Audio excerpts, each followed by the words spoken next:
What's up, guys? So quick update. Last time I was streaming, some of you guys noticed it. We were suspicious about this particular opponent, and sure enough, the account has been closed. I did get 7 points refunded.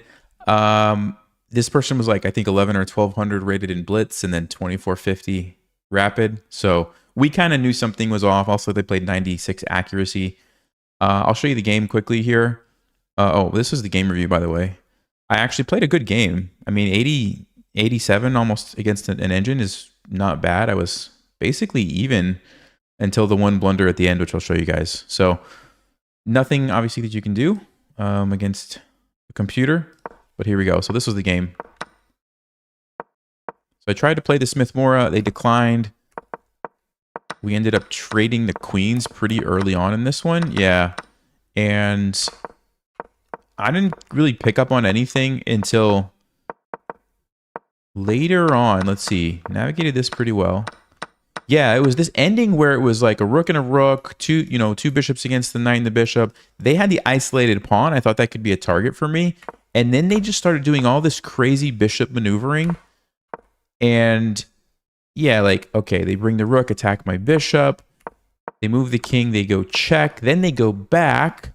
Then the very next, or no, 2 moves later, they bring the bishop over here, which is setting up some really sneaky traps. Like, for example, if I take this, check, and mate. And so there was this phase of the game where there was all these crazy bishop moves, right? Some of you guys saw it. Anyway, and then eventually I blundered right here. Finally, I kind of cracked, fell to the fork. Anyway, that was the cheater. 7 points. It helps the rating a little bit, but it's we still have a ways to go to get back to where we were. Okay, so before we start, if you're new here, I always give you guys some tactics, puzzles that were taken from my own games throughout the week, and you can work on solving those. So let me go ahead and pull that up. We are up to 131 brilliant moves. Here's the first one. So I'm playing with black. I jumped my knight in, attacked the rook. The rook moved here. Black to play. What is the move? All right, so if you had a chance to look at that, this one's kind of interesting. Obviously, white is attacking my pawn. You could just defend it with a move like g6, nothing wrong with that. But I noticed that the king and the rook were in this fork pattern, right? If I take here with my knight, it's a fork. The problem is the pawn takes me. So what you can do is take with the rook first. And of course, if they take you back, now when you jump in, you're going to still get your rook back, and we just eliminated 2 pawns, right? So that's a fantastic trade. Now, in the game, they didn't do that. Instead, they played rook takes f5, but that just actually blunders the knight. So not a good decision, okay? All right. So congratulations if you found the first one. All right, let's go to the next one here. All right, this position, I'm playing with black. I brought my queen over. They played h3. For those of you who watch me play a lot, you probably know what I played here. What's up, Ryan? Buttoneer, how's it going? Good to see you guys. All right, if you said bishop takes h3, you are correct. Remember, in a lot of cases, not every case, but in a lot of cases, giving up a piece for 2 pawns in front of their king is a good trade, because the chances of them being able to survive the attack and not get checkmated, it's hard to do, right? Especially when you have multiple pieces that are ready to attack. Now, Stockfish says that this should have been a draw because I guess bishop d3 is the only move here. Well, rook f2 is a pretty good move too, actually, which is what they played. And I don't remember if I won this game or not. I think I did win. Ended up pushing these pawns. Maybe I didn't win? I don't actually remember. Let's see what happened. Now I'm curious. So we have the 3 pawns against the knight and the bishop. Maybe I lost. Looks like I'm going to lose. Oh, they blundered. I missed it. h4 is winning. You push. You push. And I guess you push again? Was that what Stockfish is doing? No. You go... What do you do? You move your rook here? What is happening? You're attacking the bishop. The bishop moves. You go here, attack the bishop again, and you're threatening checkmate. Whoa. Whoa. So it's a double pawn sacrifice to get the king on the side, and then you attack. You don't even try to push this. You're going for bigger things. Wow. Okay, I actually missed that. I didn't see that in the game. I played c6. And I probably ended up losing this. Let's see. No, did we get a draw? I guess we got a draw. Okay, there's a draw. I forgot. Sorry. Play a lot of blitz games. You don't remember what happens in all of them. Okay. Anyway, I don't know why I got sidetracked on that. All right. This position, I'm attacking. Obviously, the king is on f2. I have my queen in an aggressive position. Let me back up. This was an interesting game. So they played bishop e3. I captured this, and they played a move that I just could not believe. My opponent actually decided to play the move king e2 here, which I don't understand. Like, it's not a great move. It's the second engine move, but I really couldn't believe they played it. I'm like, no. I was for sure they were going to block with the bishop. Yes, you're going to lose a pawn, but at least you don't have to move your king to e2. I mean, this looks awful, right? So I tried to attack, and I castled, and... Oh, sorry, I revealed the brilliant move. Anyway, brilliant move was rook takes e3. Sorry, I was supposed to stop and let you try to figure it out. The point is, we're attacking the king, and we don't want to just let the rook come over and the king run it back here and hide, or my attack is basically over. And so you have to do it. I mean, you have all your pieces ready, so you don't really have any developing moves that need to happen. Now's the time to attack, right? So rook takes e3. And I ended up losing this game somehow, which made me really sad because I was like, no, this is totally winning. I played knight d5 check. Apparently, it's better to take with the queen here. And if the king tries to run, you just go back. You just save your bishop. Wow, it's one of those... Take your time. You don't need to rush kind of moments from Stockfish. Okay. Anyway, I didn't do that. I think I went with a knight check. I captured here, and then I spent way too long thinking and ended up getting low on time, and then I just blundered this one. Now the queen is defending. I'm not going to have any chances. So anyway. All right. Sorry about that. Let's try again. Okay. I'm not going to show you the move this time until you get a chance. So here's the position. Black just played e4. It is a big mistake. But why? Why to play? What's the move?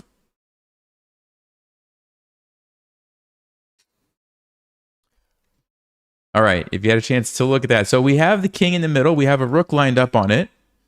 We have this that we could potentially capture, but we also have to pay attention to our back rank here, which we can stop with the rook, but they're going to be able to trade some stuff. And like, for example, here, they could just take this. And then if they get the king away, it's going to be hard to attack. I mean, yeah, we could take the knight, but the attack kind of fizzles out. So the move, which I did play after e4, rook takes f6. See, the knight was kind of like the key defender in this position. The knight's holding everything together. So getting rid of that knight means now we can get to the king. So what's the follow-up move here? This one is actually a little tricky. You have to think through this a little bit because you do have a bunch of options, right? All right, the correct move is taking with the rook. And the reason is, remember, when you're attacking someone's king, you always want to ask yourself, okay, what's going to happen if they try to run away?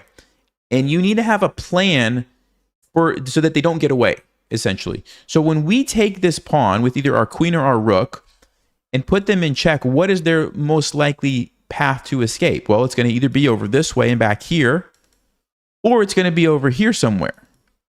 And the problem with taking with the queen is that they go king f8, and how are you going to attack them now? Like, you can throw in a random check, but they just go queen d6 and block you, and you don't really have a way to get to the king. You can't go anywhere.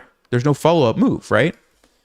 Compare that to taking with the rook, and if they try king f8 now, you guys see what we can do, right? The queen comes in with check and then mate. Okay? So that was the key. You had to make sure they couldn't escape on f8. That's why you have to take with the rook. Now, there's still the question, well, what happens if they go here, which is what they played. So again, try to think through what should the move be in this position based on what I just shared with you. What's up, Rob? How's it going? Good to see you, man. All right, if you had a chance to think about that, remember, this is the way that they're going to run. So your move should probably stop them from going there. Now, this was actually tricky because rook d4 check would actually kind of work because if they try to go here, you could pin them. which is a legitimate way of stopping them from going there. You're going to win their queen, right? And of course, the back rank is covered by the knight, so you're not going to get mated. So that would be okay. What I decided to do in the game, which Stockfish agrees is even better, queen G4 check. The point is, I'm not even going to give them the option to go there and then trade the rook for the queen and have to play the 2 rooks against the queen and the knight, which is still good for me. This is just even better. So they move here. Now I go check.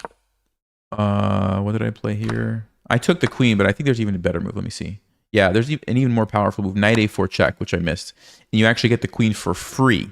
You force the king away, and you can get this for free. Oh, and by the way, this is controlled by the queen, so there's no back rank mate. So kind of a complicated position. I didn't even show you every variation, but we looked at the most important ones. But all that was set up by getting rid of the knight, which was the key defender of this pawn. And then you had to notice the detail of make sure you take with the right piece here so that they can't run this way. They have to come out into the open, and then you can keep attacking. Okay? Hey, James. Welcome. Thank you. All right. Let's keep going. And I did arrange these in order of coolness, so they should be getting more and more interesting as we go along. All right. So here's the position. Let me, I'll back up a little bit. This was an interesting game. So this was a Smith-Morra gambit where my opponent ended up with their queen kind of trapped over here. I tried to take advantage of it by planting my knight here, which was the right idea. This was correct. And then I missed one detail right in this position. The detail is bishop d5, a crazy move. And the point of this move, guys, is, well, it's twofold. A couple things. Number one, if black isn't careful, we're going to take and check. Look at this check. It unleashes our bishop and we win their queen. You see that? That's a very nasty threat, okay? So that's one thing. We want to take this and then do that. The other thing is, well, what about our bishop? Aren't they just going to take our bishop, right? If they do that, look at the e-file. We've opened up the e-file. The rook can come over and we get a really nice attack on the king. And the knight comes into g5. And the rook is going to come down here. Oh, this is another thing that's cool. Oh, watch this. Rook e7. Actually, no, it's here first. Sorry. Then rook e7. And again, no, this isn't the move. Sorry, I'm all confused, guys. I thought this was the line. I looked at a line where you play rook e7. Apparently, this was not it. Oh, yeah. That was if they played knight h6. Knight h6, the move is rook e7. And now if they take you, the same tactic of check and you win the queen. Look at that. That's pretty cool. But apparently on h6, the idea is different. On h6, you're going to sack the knight so you can recapture this guy. You've weakened these light squares. Now you're threatening all this kind of stuff. Anyway, the point is you get a really crushing attack. Okay, all that to say, after bishop d5, if they take you, you get a winning attack.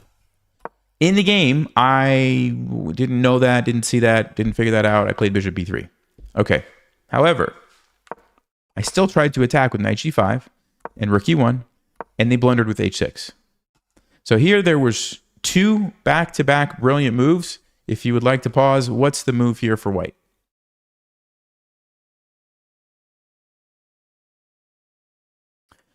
All right, if you had a chance to look at that. So, of course, we want to get to the king, right? The problem is there's this just rock-solid wall of pawns blocking our rook. But we do have 2 pieces. And so the sequence that you had to see or at least think about was giving up one and then giving up the other. Back-to-back brilliant moves. And Stockfish says, yes, even though you sacrifice 2 pieces, it's going to be enough. You're going to get to the king if you play the right moves. Now, they did not take me. They moved king f8. If they would have taken me, the move is actually not taking here, which is kind of weird. It's d7 check. Remember what I said earlier about the tactic here? That's the point. So you go for win the queen. So that's why they can't take you. So with that detail in your mind, that this pawn actually can't take you because of this tactic, right? It's a little bit easier to understand why we could sack this, because we're actually only giving up 1 piece for 2 pawns. If they take the other one, they lose their queen, okay? So my opponent realized that and played king f8. And here I messed up. Now, at this point, I had already used a good amount of my time in a 3-minute game. I'm down to 45 seconds. So I was feeling that pressure a little bit. And I made the wrong decision. I decided to just go ahead and sacrifice it. Because I was like, I was going to sacrifice it anyway. I'll just do it and clear out The pawn, I don't know why I did that. Stockfish says all you have to do is go back. Just go back. Keep that really powerful bishop. The king is totally trapped, and you have all kinds of attacking ideas here. And the pieces for black are really awkward. They can't really coordinate well. This is all I had to do.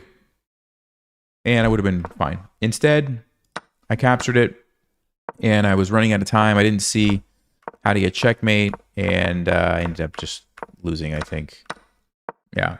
I tried to get fancy here, but they did a good job defending. Bishop d5 is a really good move. Cuts off my rook from supporting the pawn, and I just didn't see what to do. I was running out of time.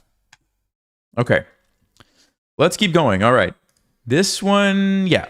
White to play. This is actually a pretty interesting game. Yeah. I'll back up a few moves. So they castled kingside. I'm trying to attack. Here's my threat. They play here. I jump my knight in. They bring their knight back to defend. Now, I noticed that I could play bishop b5 since they have lots of pieces defending that now. I could change up the target and attack this rook, which is kind of trapped. And what I was thinking was you can't play c6 because I just take you. Either way, really. Let's just say this way is good. There's a fork, right? I'm happy with that. And if you try to block with your knight, what was I going to play against this? I think I was just going to take something. What was I going to take? Oh, I was going to take this. And then I was thinking I could come down here with my knight. Something like this. Apparently that's not the best, but that's what I was thinking. So in either way, if they do this, it's opening up knight takes f7. So I thought I was in good shape here. They surprised me with this one. Knight e4. Best move, actually. And the point is, if I just take the rook, which I think, yeah, I did not take the rook, but if I would have taken the rook, they're going to come here and win a piece. And there's also this threat, if I ever move my queen. This is under attack. There's a discovered attack here with the knight. Like, it's really complicated, but actually turns out to be good for black. Oh, also defends this. Like, it's amazing. That move kind of does everything.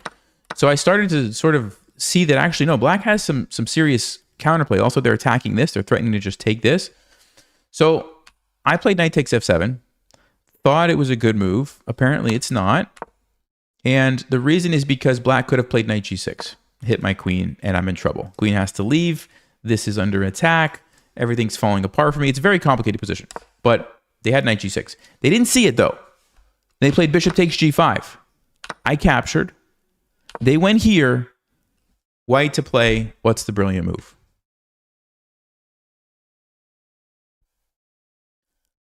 All right. So we want to keep attacking the king. The knight is doing a great job of defending. It's also defending here, so I can't get a fork.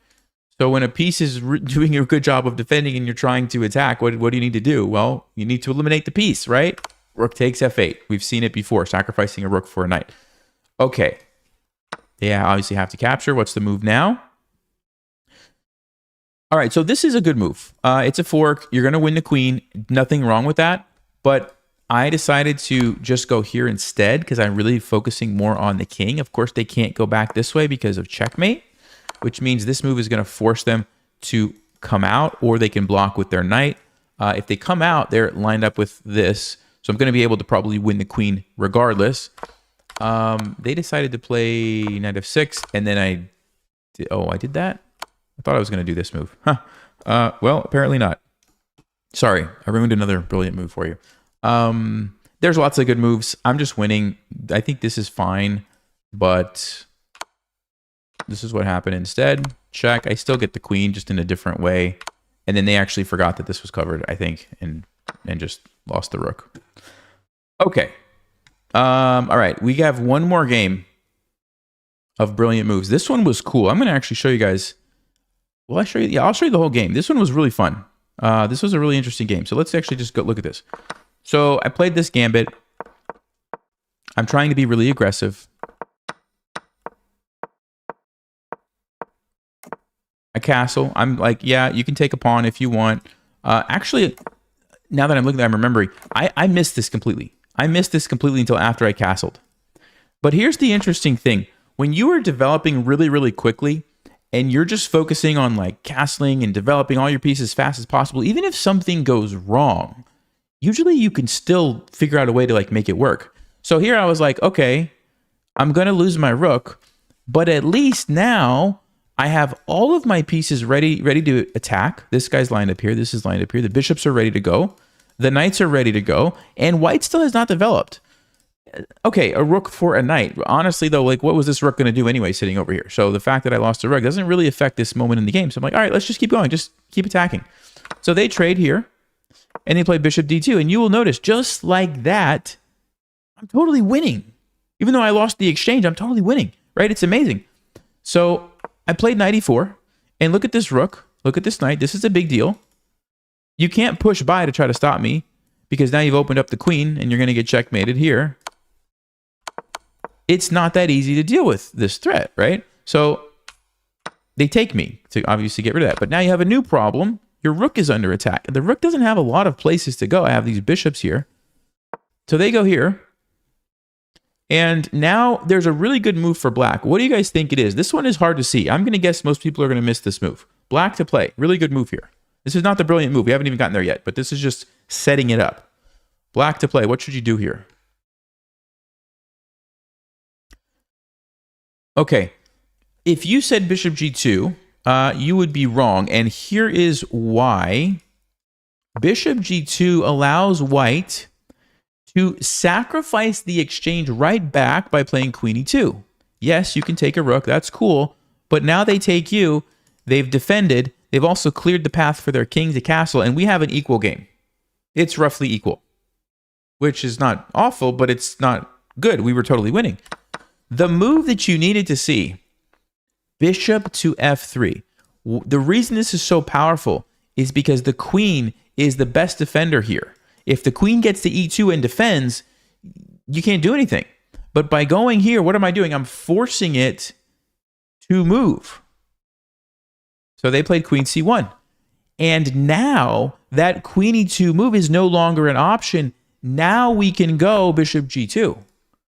And there is no way for them to sacrifice it back. If they want to sacrifice the rook now, they have to take with their king, which is really bad, right? Because then they can't castle and get away from danger. You guys see that? So that one in-between sort of unexpected move there totally made their position awful, right? This is not where they want their queen to be. So they go rook to g1.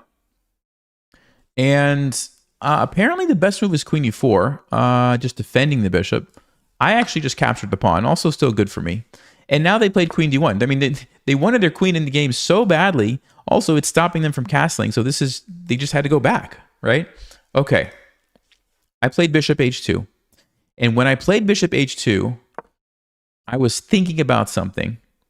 And after rook h1, now is the moment. Black to play. What is the move?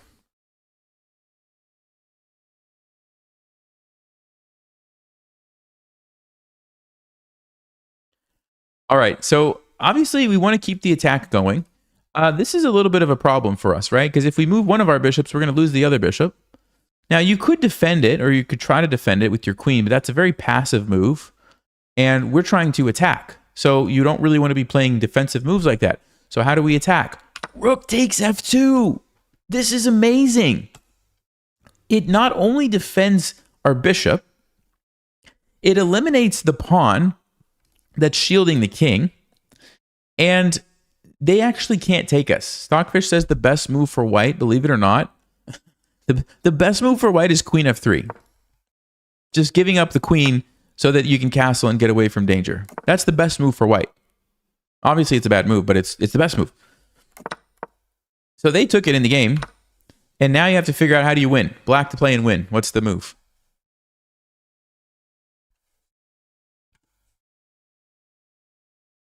All right, so you have a couple of ways you could check. You could check along the F file, or you could check here. This is the correct one. And it's because you want to be able to take this with your queen afterwards. So they went here. Now I captured. And remember, you always have to have a plan if they try to run away. There's a common checkmate pattern here. When the queen is, sorry, when there's pieces a knight move away from the queen, like in this situation, and the queen is defended, and it's next to the king, it's always going to be checkmate, right? Because the way the queen works, it's always checkmate as long as the knight move away is where you need pieces to be, because those are the two squares that the queen won't cover. And so that's checkmate if they try to run. And so they played king f2, and there's just a simple checkmate in 2, queen g2 check, followed by bishop g3, mate. I mean, beautiful game. Look at this. They have 2 rooks, and it didn't matter. The queen and the 2 bishops, so powerful. I thought that was a really nice game.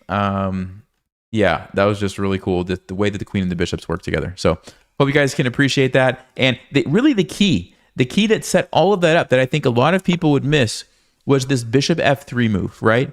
Because like I said, if you don't play that, you don't get a chance to do any of that fancy stuff. And so looking for these opportunities to force a queen off to the side, you know, and not allow them to castle is huge, right? It's huge. So that was the key move of the game. And then bishop g2 obviously was pretty obvious from there. Okay, that's all I have for you guys. Now it's time to play some actual games. So let's jump into the first game. Okay. And hopefully we don't have any cheaters today. Let's go for a 10-minute game. We're 24-13 with those 7 points that we got back. Ooh, 2,600. Wait, what? I've played this person before and I won? Okay. Let me think. How about a Danish gambit? No. How about a Ponziani? How about a Ponziani? I'm feeling Ponziani right now. Yeah, they play d5. This is probably the best response for black. Let's go queen a4. Yeah, it seems like this person knows their stuff. Let's go. I think we can get away with bishop b5 here. Putting the pressure on the knight, yes.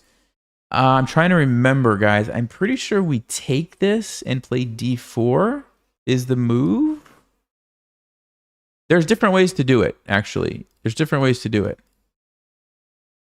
Is that the move, or is there like d3? D3 is pretty passive. Yeah, let's take this and play d4. I think this is the main line here. Could be wrong. It's been a while. It's been a while since I've reviewed these lines. Because this is not common until you get to a very high level. So I didn't touch on this too much in my Ponziani course, because until you get to like 2,000, 2,200, most people are not playing these lines. But I think this is one of the options. And if they push, I'm pretty sure we go with c4, d5, and it gets really crazy. Because they're going to get this knight, but we're going to get this knight. And yeah, it's wild. I think they can also go check. But then we block, if I'm not mistaken, and bring the knight here. And a lot of times they'll play a6 to force us to make a decision with the bishop. They can play bishop d7 first. Yeah, okay, I'm glad that they're pausing, because that tells me that they're out of their theory. Now, that could be because I played a wrong move, or it could just be they haven't studied it. Okay, this one I think we can just take back. Or just castle. We could just castle yeah, actually, maybe I will just castle. I think I like the look of that better. Let's see, bishop g4. Are we okay there? Bishop g4. We can go knight d2. Or even just knight takes d4. Yeah, this is good. I want to get the rook involved right away.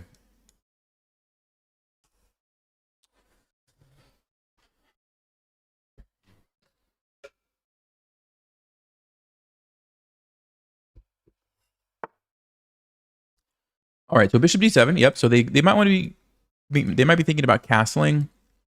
Also just a6 to force us to do something, and then they have the bishop lined up on our queen. So option number 1, we take the pawn. Option number 2, we push by. We go here. We bring the rook somewhere. Bring the bishop out, and we have lots of options.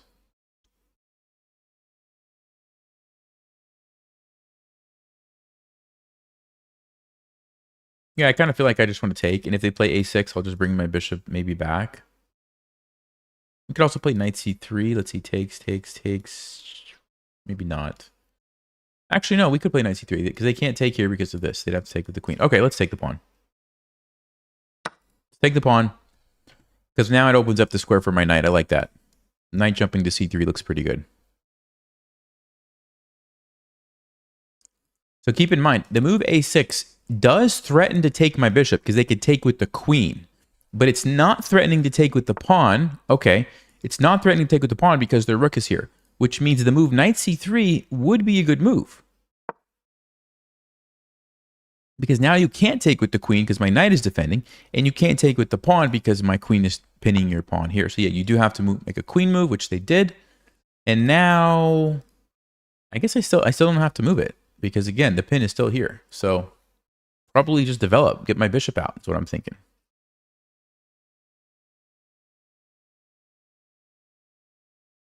Yeah, let's do it. Bishop f4. Now the rooks are connected. Always a good thing. We can go here. We can go here or here, wherever we want. And black's king, I mean, they're not going to castle. I don't think. Are they? Takes.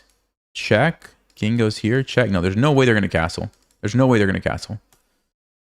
Which means they might play something like rook d8 to force me to move my bishop, but I could just go back somewhere.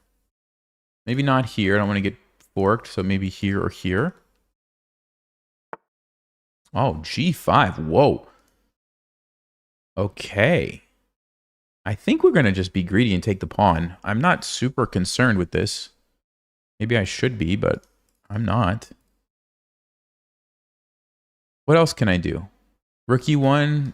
I don't think we want to give up. I could go back here, but may as well just take the pawn. Kind of clears some squares around the king. They do have rook c8 though. Hold on. Rook c8 would be annoying because rook c8 hits my and threatens this. Yeah, that being said, we just go back, let them take that. Then we're jumping in on d6. That can't be good for them. Okay, you know what? Let's go for it. Let's go. Ooh, I actually have another idea. Okay, rook c8, rook e1. Okay, they didn't do it. They played this. All right, that's fine. That's fine, that's fine, that's fine. Yeah, I really want to play rook e1. What's the point? The point of rook e1 is after they take me, I will go... Oh, I can't go knight d5. The queen is there. I was going to go here with the beautiful threat. Okay. We could play knight e4, though. Oh, knight e4, guys. Knight e4. This is checkmate. This is checkmate. This is a fork, and this is checkmate. That's a beautiful smothered checkmate. Okay, this is a great move. And you can't take me because not only do I fork you, it's just checkmate. What an amazing move. They could play knight d5, though. They could play knight d5. Knight d5 is interesting, actually. Okay, but on knight d5, let's see, rook e1. We just keep the pressure going here. Bishop e7 runs into knight d6 check. Wow, this is getting very complicated, very fast. But I like it. I like it.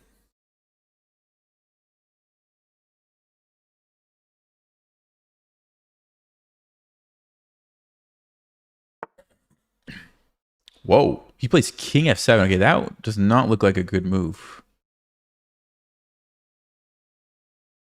So obviously I have check. The king would probably run to g7.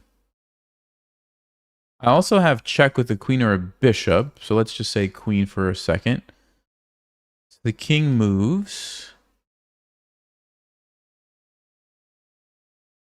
Then we jump in. We're threatening here. No, we're not. It's defended. Okay, so maybe that is a move.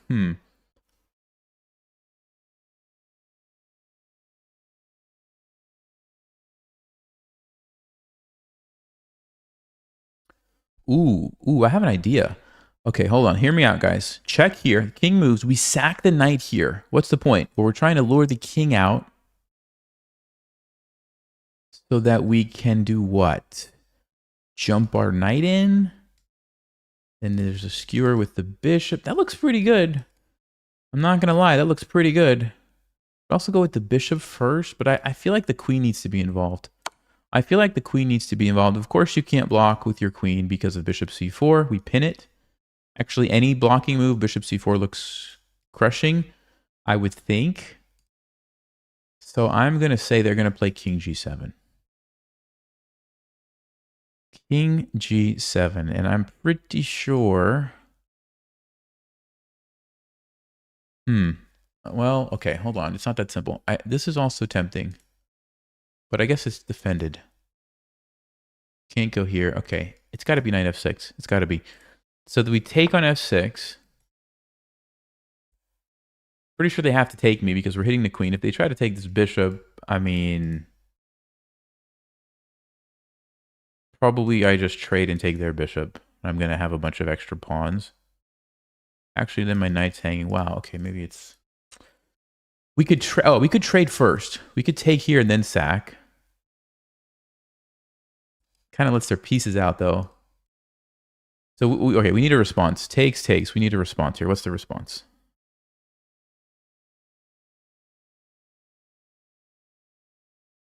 What's the response? Okay, maybe I need to save the bishop. Let's see, bishop e2. There's this move I have to watch out for. Okay, this... All right, if we do trade, then we're not losing the bishop. Do I care? Is that really a big deal, though? It just lets their pieces untangle, right? Oh, man, I don't know what to do, guys. I do not know what to do. Okay, takes. 3, 4, 5, 6. 1, 2, 3, 4. Yeah, I don't want to lose a piece. Can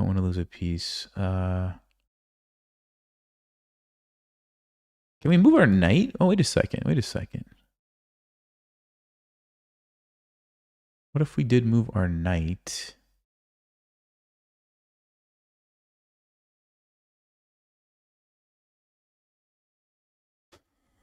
Okay. Let's see. Takes. They take with the knight. We could play here. That would open up the queen to hit this. I don't know. I really just feel like I should play this. I just feel something is telling me that's the move.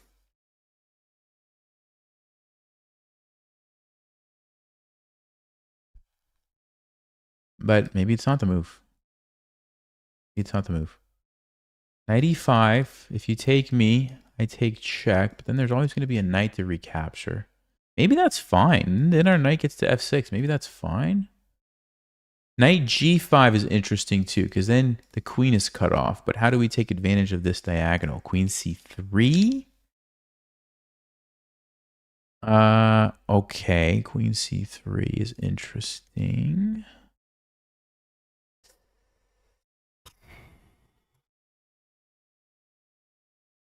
b5. I don't know. I gotta move. I'm just gonna take that and then figure out what to do with my knight. Actually, if the queen takes, I do have this one. I just noticed. So if the knight takes, I do have this. If the bishop takes, then maybe this makes more sense. Oh, it does make more sense actually, because then you don't have a knight controlling this square. Okay. So I don't know why I didn't think about that sooner. It's the rook. There is rook a7 though. Rook a7 is annoying. Queen b6. Queen b6. Let's think about this. Also d5 makes the knight move. Knight e5 takes. Knight g5. Knight f6. If you take me, check. You take me. My knight jumps in or my pawn captures. I like it. The knight jumps in. That looks really good. We still have to get the rooks involved, but we could do it. So maybe that's what we do. Maybe we sack it. We jump in. And on the... Wait, what am I... No. We sack it. We go bishop e5. Oh, we could jump in first, actually, because then you can't take me because of the skewer. We keep some more pieces on the board. Is that a good thing or not? Knight d4? Yeah, maybe we force that trade. I don't think that we want to keep that knight around. So the knight jumps in. Ooh, bishop d6 is an interesting move. Trying to checkmate me.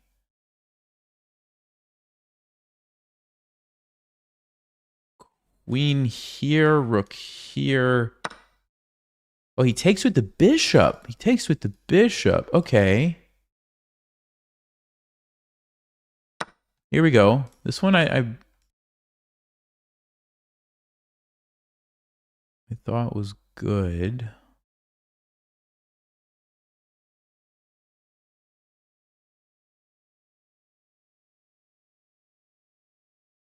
I don't think we want to trade queens. Bishop e5. He takes me. I take back. The king can get away.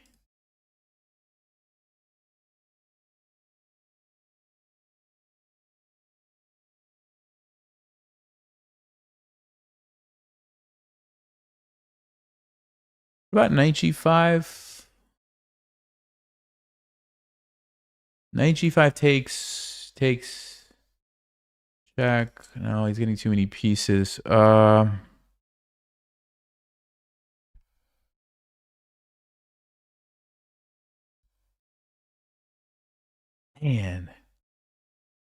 Oh, guys. Okay, keep the queens on the board. Keep the queens on the board. What do you need to do here, Nelson? Let's think.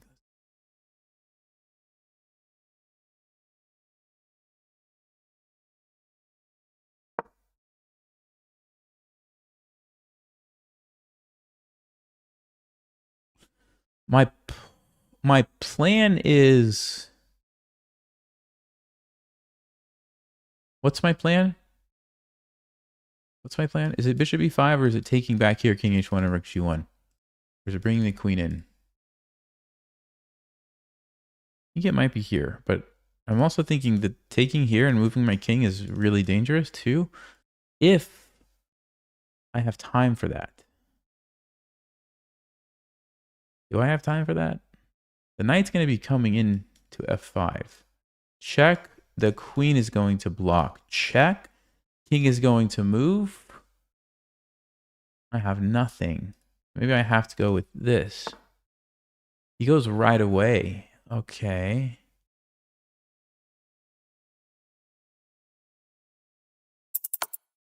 We go check. We go check.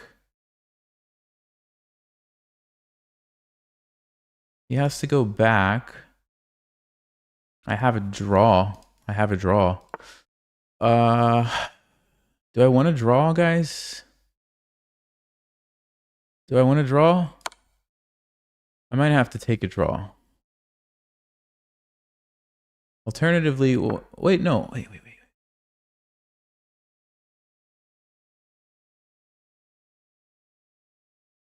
Alternatively, I trade queens and try not to lose on time. Oh, let's go. Let's go. Let's go. All right. Time is the problem. If I don't flag, we're going to win. I have a bunch of pawns. I'm winning. I'm winning. I'm winning. I'm winning. At least I think I'm winning.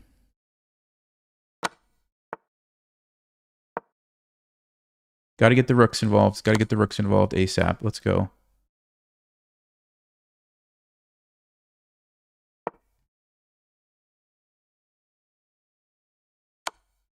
Oh, I didn't see that one. I didn't see that one.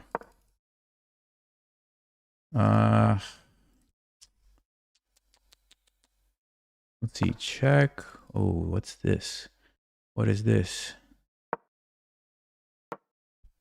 Man, I should have taken the draw. I didn't have enough time. Okay, we're gonna try. We're still gonna try.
Too slow, Nelson. You're too slow. Man. Trying not to get forked, and it's not that easy. It's not that easy. No.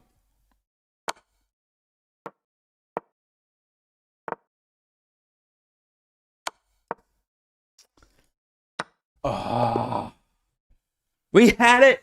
We had a draw if we wanted it, and then I was winning. If I would have made the decision faster to go for the win, probably could have won. Oh. This is why chess is so hard, because you have those critical moments and you can't overthink it. Ah.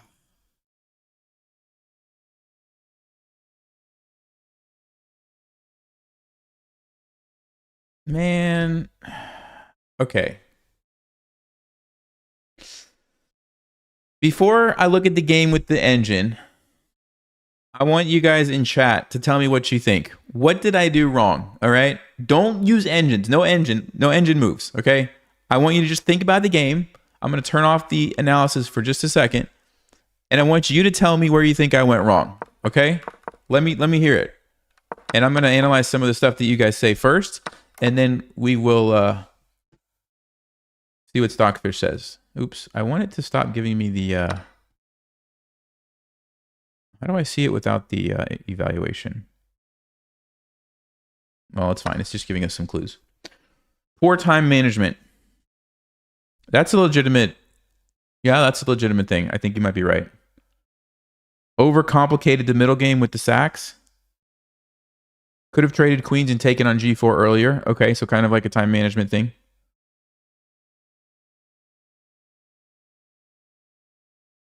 So, do you guys think... Let me get to the moment. Do you think that the game was right here, won or lost right at this moment? Like, let me ask this question. Was taking the queen the right decision, or should I have taken the draw?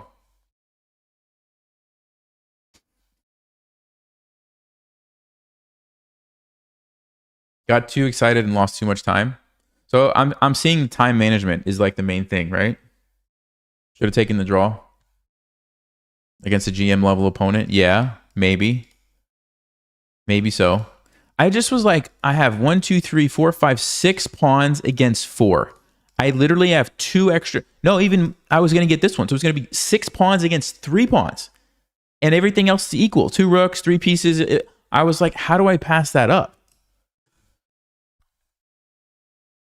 Queen takes f5. Some people are saying queen takes f5. Where's queen takes f5? When is queen takes f5? Oh, queen. No, wait. Queen takes f5. No, wait, when? Where's queen takes f5? I don't see what you guys are talking about. I'm sorry. Okay. Can I explain the draw? Yes, good question. So I go check. The king is literally trapped. Only move for black is here. Now I go check.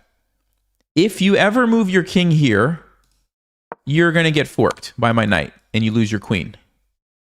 So that's not an option for black. You can't take me because you're pinned. So the only other move is to go back. So if I want, all I have to do is keep going back and forth, check, check, check, check, check. And the king can never come here because that fork always is going to be there. So I had a draw, and I knew that.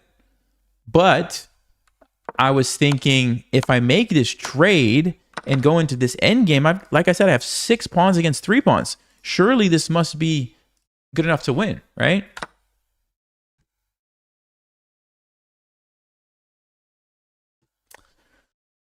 All right. Time management seems to be the thing that everybody is saying. All right, let's turn on the engine and see what was going on. So yeah, a6 was not a good move. That was not a good move. That was not a good move. The best move here is knight to g5. Are you kidding me? What? Oh, wow. It is, oh, that is insane. It is because if you take it, then knight e4 really is a killer move. Wow. So you have to take with the pawn. And then d5, taking advantage of this. If you try to defend, you're losing this. Wow. Wow, what a crazy move, guys. Knight to g5. I was so close. I was seeing the ideas. That's why I played 94, because I was right there. Oh, man, knight g5. Okay, I'm still winning, though. Queen b3 check. I played the best move. Bishop takes... I played the best move. Knight takes f6. I played the best move. Didn't get a brilliant for that? Come on. They played the best move, too. And then I blundered it. Blundered it right there. Knight h5 check. See, I guess I didn't understand. Why are we letting them take our knight for free? Is it because we want bishop e5? It is. It's because we want bishop e5. Oh, which actually it's more than just a rook. It's forcing the king to come up. That's why that's such a powerful move. We don't even care about the rook. We don't even care. We're going to come over with the queen. And only now do we take the rook, and we have all kinds of crazy threats. Whoa, this game. So, knight h5 check. I didn't see that at all. Also, just taking. Just taking now was an even better moment to trade the queens. Yeah, I didn't even realize I could trade queens. I was thinking that I was... Usually when I play these types of positions, I'm like down material, and trading queens is not an option. In this case, it's fine. Oh, man. We were this close, guys, to beating a 2600. We were this close. Yeah, someone said it. This is a GM level opponent, right? 2600 is probably about GM level. Okay. Before I start the next game, what should my strategy be? Somebody give me some tips. Should I play more conservatively? Should I play faster? Should I keep doing what I'm doing because I almost beat a GM? Just keep going? Like, what do you guys think? Someone says play fast. Don't lose. Oh, thank you. Play a setup opening. Cook extra rice. Okay, Birding Theorist says no dubious piece sacrifices. Yeah, I mean, I don't try to play dubious piece sacrifices, but I get your point. I mean, I think like in this case, it was legitimate, right? The knight sacrifice was legitimate. Play faster. You like the crazy style? Okay. Simplify went ahead. I like that. Faster went under 4 minutes. Play the easy moves faster. Okay, I got it. Play faster. That's the takeaway. All right. Here we go, chat. I'm following your advice. I'm following your advice. I'm going to play faster. We have a 2300. 2300. Let's go again. We had a good experience, I think, with the Ponziani. We'll play it again. All right. I'm going faster. Okay, we played this already. I'll play it again. Wow, we're playing the same exact game, apparently. Same game, huh? Takes d4. This is what I did last time. What are they thinking about? All right. Should have looked at some of the opening theory from the last game. I didn't know I was going to get the exact same first 7 moves. I mean, I remember it wasn't awful what I did last time, so I'll just do it again. I think the best move here was maybe e4, but I don't remember why. Doesn't look super obvious because c4 looks pretty good for me. I'm not sure what the stockfish shenanigans are after e4. But, okay. So maybe c4 now. Same idea. We don't let him take it. Right? You can't take here. You can check me, but I just block. If you take, I take with the knight. You take here. Oof. It's getting pretty crazy. Rook f1, 92. Man, I like crazy. I like crazy. Should we go for it? Should we go for it? Let's go for it. Also, you know what? I could also play a move like King d1, trying to swing my rook over. Looks a little risky after bishop g4, though. Although we have 92. And then the rook can swing over. Bishop e3, though, just feels like should be right. Bishop e3, they take me. I can even play knight to d2, chase the queen real quick, and then capture here. Or I could just do it right away. Yeah, I'm going to do this. All right. I'm up on time. I'm following the advice. I'm playing quick here. I think we go with knight d2. Queen moves somewhere. And then we take. Because then we get a free developing move, essentially. This is good because it's going to hit the knight. Of course, this cannot capture because we have this one. We have a lot of pressure here. And then we're ready to castle. Actually, we could castle either way. And black is still like not developing. So I like the way this is going. I like the way this is going.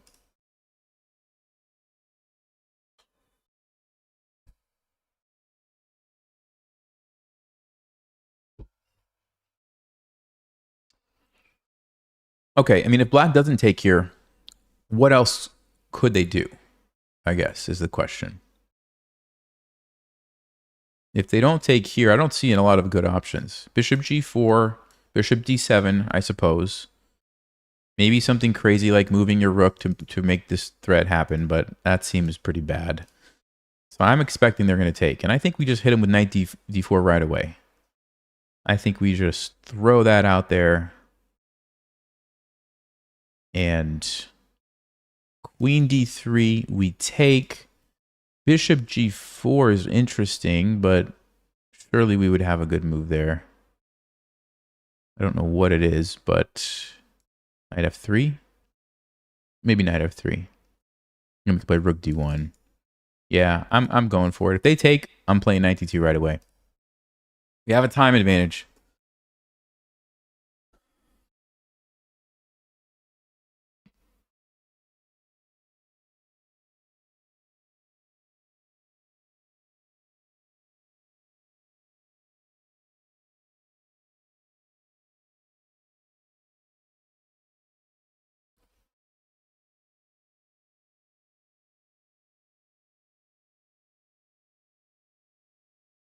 We've got him thinking now.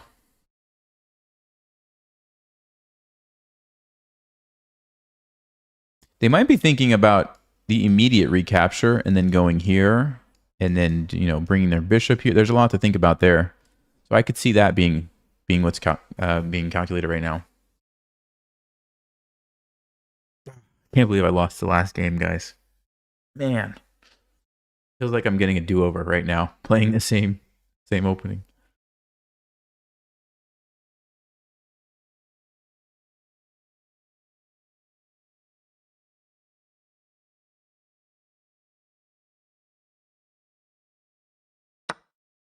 Okay, here we go.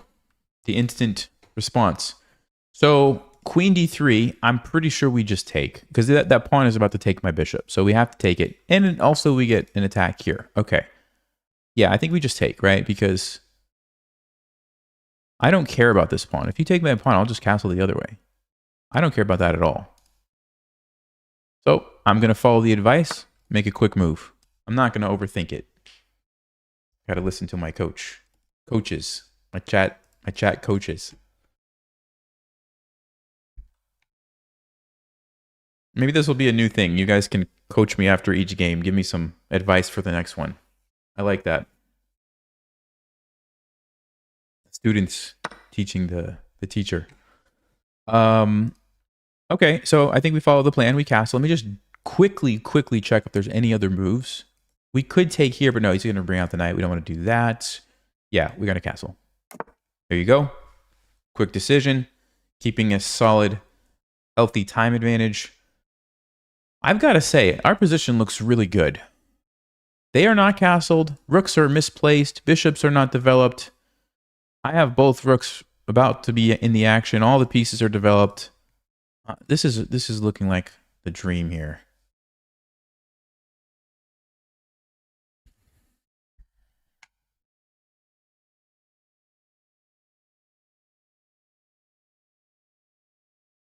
So let's see. Maybe I can get some ideas in my mind while he's thinking, so I can play faster. Idea number one, rook g1, just to get a rook on an open file. Also rook e1 to get it lined up with the king. Both of those could be good.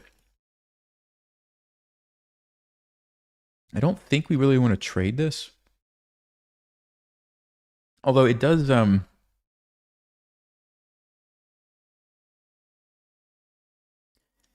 create some doubled pawns.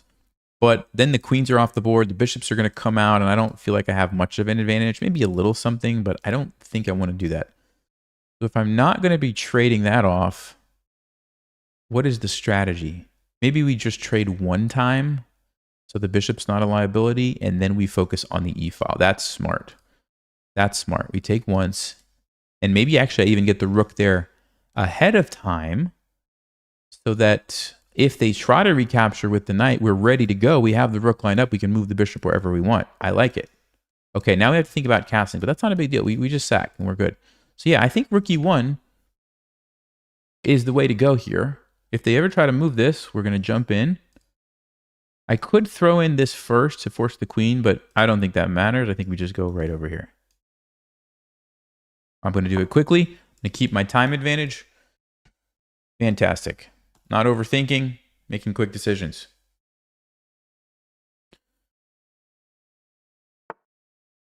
Okay, he's trying to run away. Interesting. So this is a key diagonal here. So the question I have is, can I play the move c5 to take advantage of that?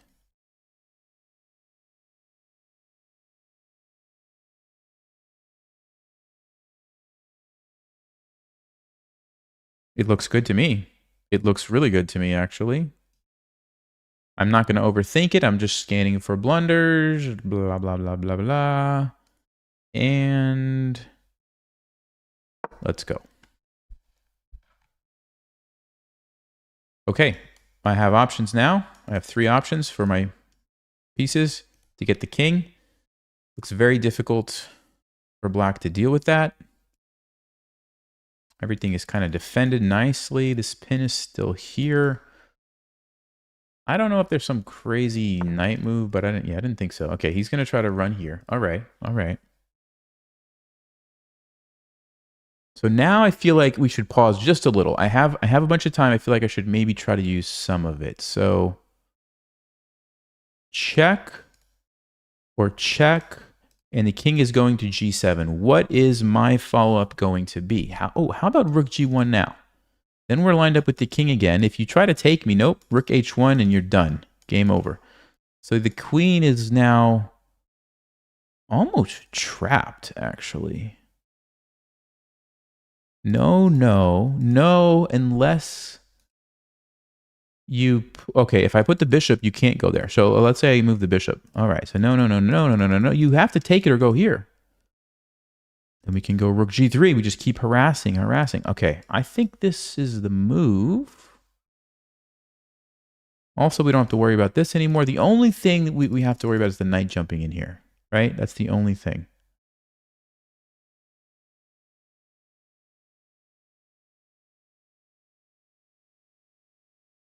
Okay.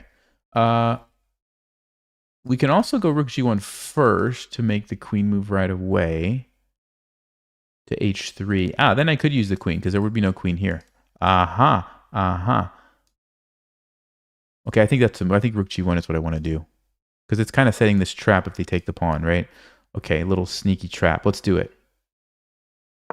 Rook g1. I like it because the key point is you can't go to d5 now because bishop c4 pins you.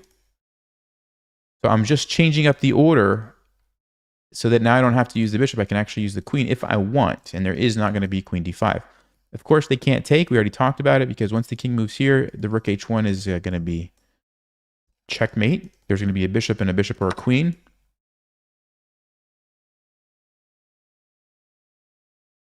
What?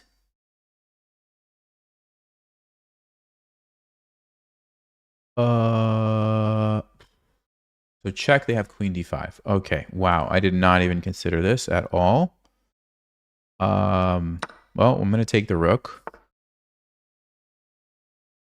Okay, they surprised me there, guys. Big time surprise there.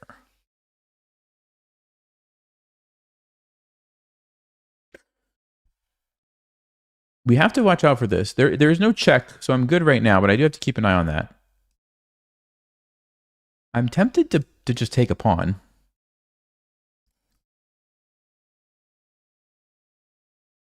I'm tempted to just take a pawn. Let's take a pawn. I'm not going to overthink it. I'm keeping my time advantage. I'm keeping my time advantage, guys. It also defends. So everything is defended here, these checks. And I'm threatening actually to come in here maybe if I want. Both of these are under attack actually.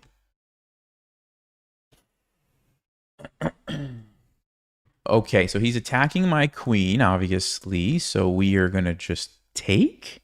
But rook b8 looks a bit scary. Rook b8. Let's see. I don't know if I like that. I think we just bring the queen back. 3-4-5. 3-4-5. So we're just up a clean exchange. Like, we don't need to panic. I think we just bring the queen to a good square. Let me think. Which one? Probably just here. Get away from all those things. Okay. That was actually smart what they did. Because now they actually at least get to play on. The other way, I think they were just dead meat. So this is kind of smart. Okay, we still have the time advantage. I'm still going to try to move quickly, but obviously I don't want to blunder. So this is my threat right now. I do have a threat. They take c7.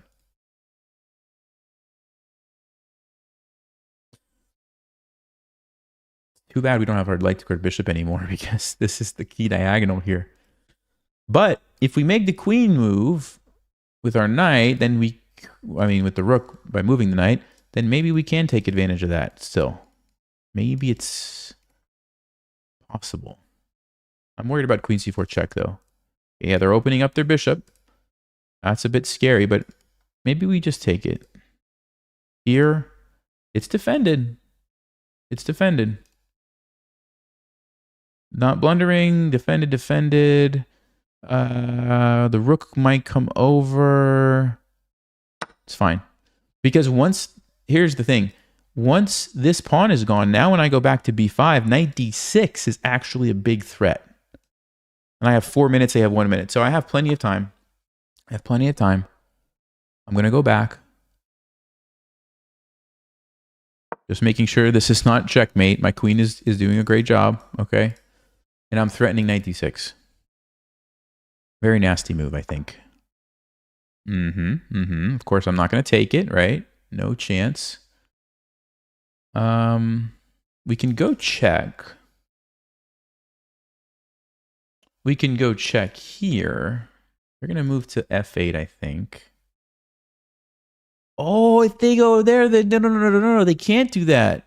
Oh, you guys see that?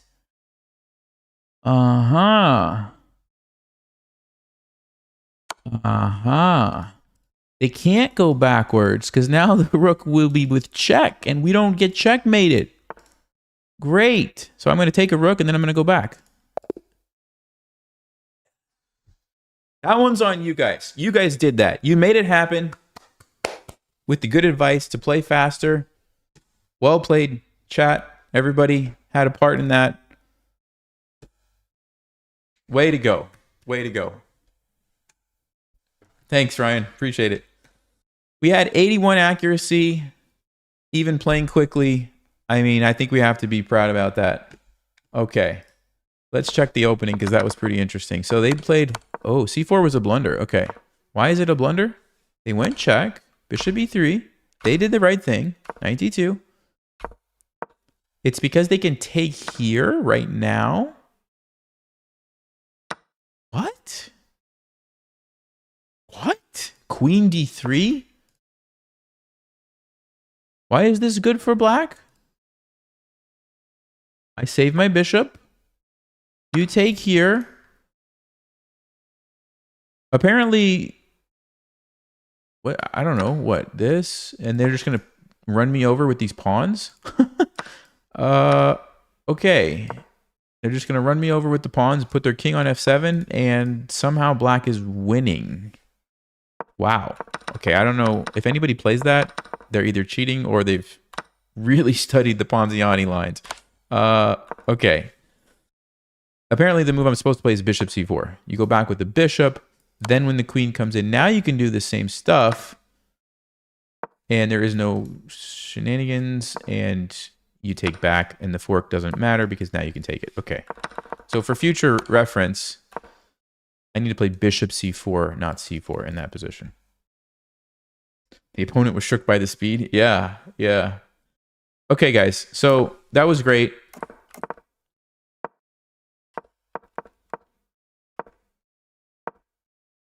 Yeah, the best move was bishop c4 check first. And then knight e4? What? Oh, because you can't take it because you've walked into the rook and now I have check and win the queen. So Stockfish is like, I can use this square. I'm going to use this square. And what's the idea? Well, like if black tries to, I don't know, make a random move, what are they going to do? They're going to sack it. Yeah, of course they are. And they're going to trade for some reason. And they're going to bring the queen around. This is too complicated for me. All right, guys. What's the strategy for the next game? Are we sticking with the same strategy? Just move fast? Or do you have any advice? Play a certain opening. I'm probably going to be black. So think about it from that. Like, am I going to play a crazy gambit like I usually do? Am I going to play something solid that I may or may not have studied? What's the recommendation? Speed? Bathroom gambit before the game starts? Fast? Wow. Lots of opening recommendations. Solid and fast. Play the best moves as fast as I can, right? Yes, I like that advice. Save complicated ideas to talk about after the game. 10 minutes on the second move. Okay. Man. I'm not seeing a pattern. I'm seeing a whole bunch of random things. I need to see a pattern, guys. What's the pattern? Ponziani? Botez Gambit? 96? Okay. All right. We are black. Here we go. Here we go. I'm going to play fast. All right. Fast, and let's go with the pre-move thing here. All right. Okay, I've been meaning to experiment with this move. Should I do it? No, I have to play fast. I can't do it. I have to play fast. I'm just going to stick with what works. All right, I'm playing fast. Bishop's coming out. Queen's going here. We're castling this way. No overthinking in this game, my friends. Nope. Look at this. I am speedy.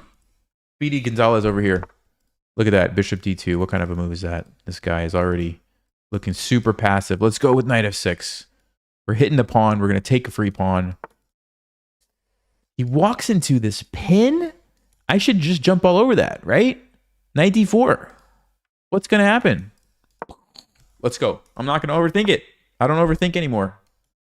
I have to listen to my chat code. All right. I feel like we just take it, you know? We just take it, mess up the pawn structure. The knight is super solid in the middle. The alternative is we take here and then drop the bishop back and we keep the pressure that way. That also looks pretty good, actually, now that I'm thinking about it. Okay, I don't want to overthink, but this seems like a potentially critical moment. All right. We're going to keep the bishop. Keep the bishop around. They pre-moved it, by the way. Okay. Take. Nope, it's well defended. We can't get away with that. They want to castle. They're not going to castle this way. No way. They're definitely going to castle this way. So how do I set myself up for success if they castle that direction? What's the move, guys? What's the move? We need something. Bishop here. I don't see it. The position looks pretty solid. I don't see it.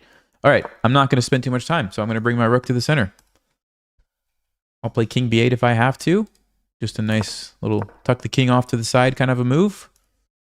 Get away from any danger. Defend this weak pawn. I'm trying not to fall behind too far. But I do need a plan. I do need a plan because I have no idea what I want to do now. I like the weaknesses here. That's good. I'd love for my knight to be here, but I can't get it there easily. That's too bad. You can't just move knights like that.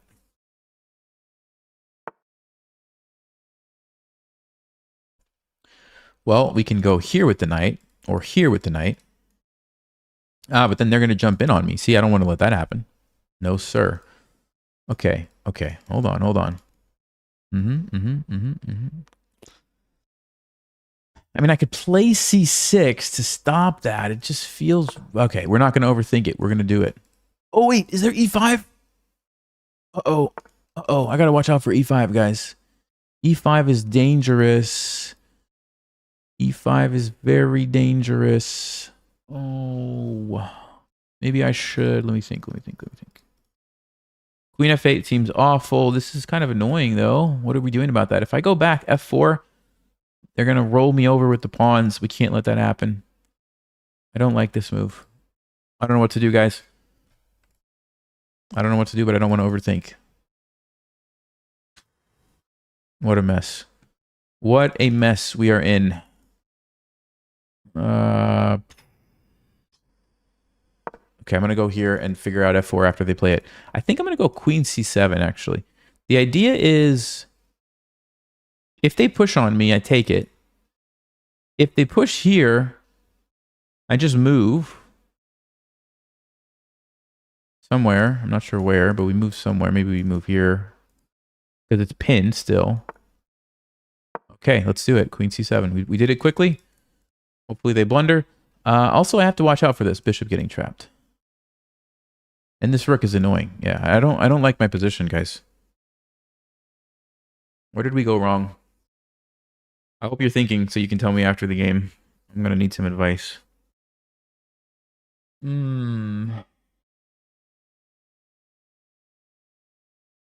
mean, we haven't lost yet, but it just feels like white has a huge center and I don't have anything.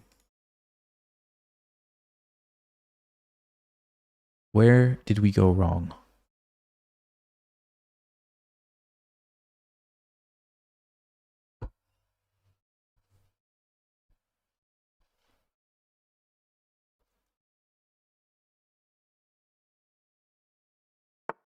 Okay, so he's out of the pin, so this is a threat now.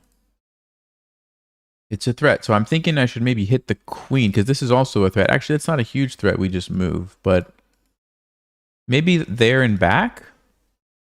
Pretty passive. But it might be a good plan. Let's think. This is coming, so we could proactively move the bishop back. But no, then f5 and bishop f4. Can't do that. All right, we're going to start with this one then. I'm not going to overthink it. I'm going to make the move. Okay, he wants to come here. So yeah, now we can go bishop here and see what happens. Also g6. No, g6 we get fork. Yeah, we have to move the bishop. Let's do it. The good news about this, guys, is even though we're going back to the starting square, we're not trapping our rook. That is a key detail. That's usually the worst part of your bishop being stuck there, is that your rook is trapped. Our rook is doing a great job. So the bishop on f8 actually is not awful. It's defending and it's controlling a bunch of the board. And our rook is not blocked. So I'm okay with this. Now what I'm concerned about is our queen getting pinned. You see that? So on the move f5, I think we have to be real careful. e5 instead. e5 instead. Okay. Well, this one we probably just jump our knight around. What else are we going to do? We'll go here. Okay, now do we bring the rook up and generate an attack? Or do we take with the pawn and open up the c file? I think we do... Well, actually, it's a very interesting decision, isn't it? This is not awful, but I don't know. I kind of like the rook lift plan. Kind of like the rook lift plan. But maybe they're going to plant their bishop here. If they try to push... I don't know what to do. All right, I got to make a quick decision. Let's go with the rook. We're not overthinking it. We're not overthinking it.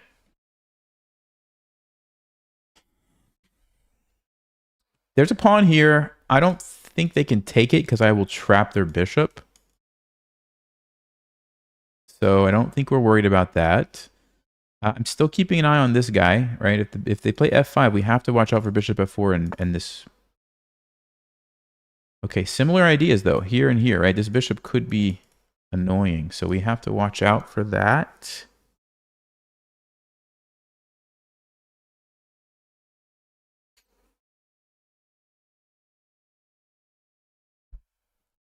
Okay. What's the plan here, guys? I don't know. Rook c5. What's the? I want to sack there. That's pretty obvious what I'm trying to do, though, isn't it?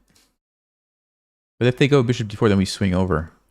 That might be worth something. Okay, let's do it quickly. Not use all our time.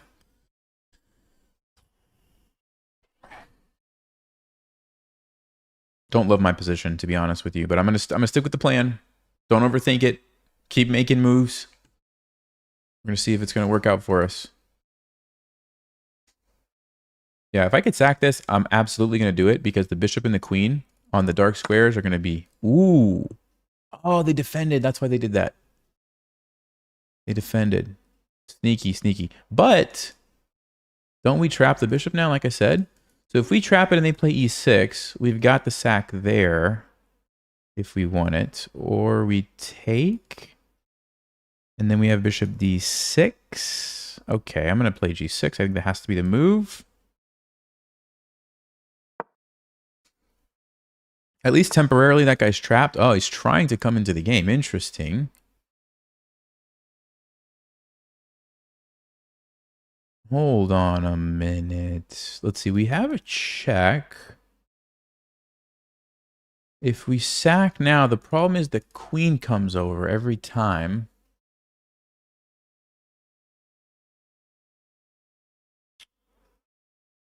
And if we try to go here, if they push, then I guess we just go check.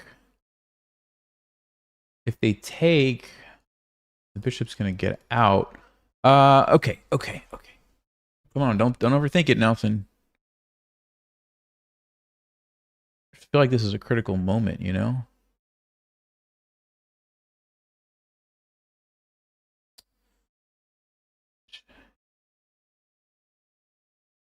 What do we do? What do we do? What do we do? Come on.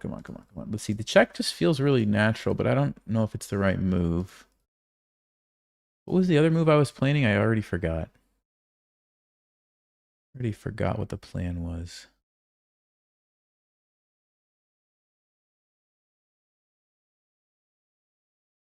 I mean, king a8 to get away from the potential pin. I don't think that's the move. b5 to go b4. I don't think that's the move. Rook d8 to do, I don't know why.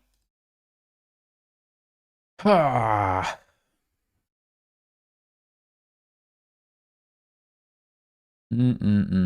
Wait, what if I go? No, this is a big deal. This is a big deal, guys. I don't like this. Do not like this one. Okay. Um.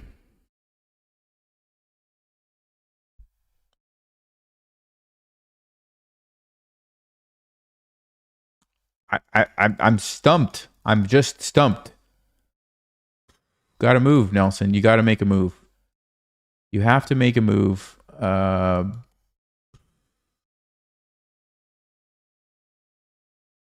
I'm going here. I don't know. I don't like the position. I don't know what to do. I don't see anything good. Now he goes f4. Great. Great. What is that doing?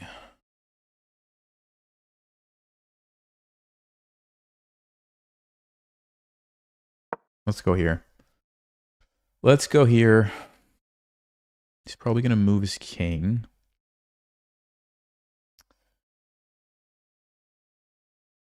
Let's see. I could attack the pawn. I could try to play this just to give my king somewhere to run over here. There's a8, but then I have to worry about the back rank stuff, which I don't like. He could get to this bishop, but he's always going to have this option to trade, right? Don't see an easy way to get that. Here, takes. Yeah.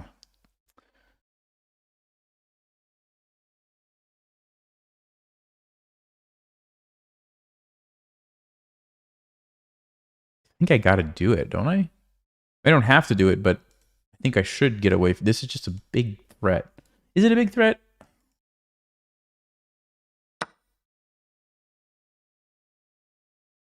What is happening? What is this?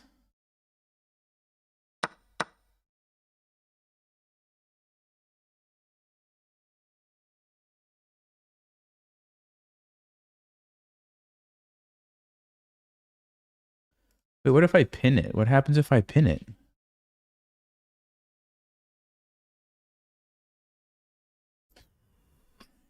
I can also go check, force the king to move, then move my rook.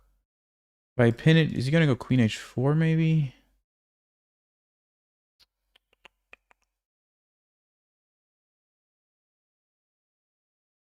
Yeah, queen h4. Okay, let's do this. Let's see. Let's see.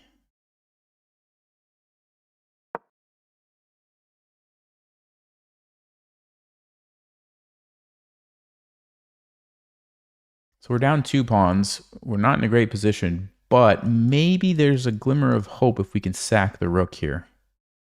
If we can sack the rook, I think we have a glimmer of hope because of the bishop and queen combo. Problem is, I don't think this guy's going to let me do that. Which means they're going to move their bishop. Maybe.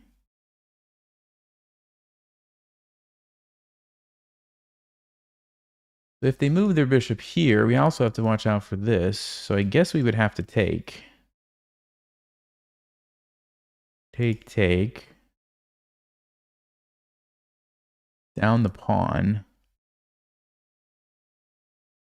If we go rook b5, that's just not good. Yeah, I think we have to take if they go there. If they do something like h4, I think we just take it. Then we go with the check. Bishop comes in, and we try to survive that position. b4 takes. If they go there, I can just take. Not a big deal.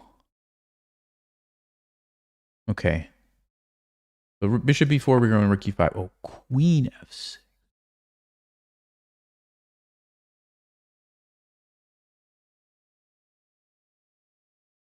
Oh, I didn't see that. Let's see.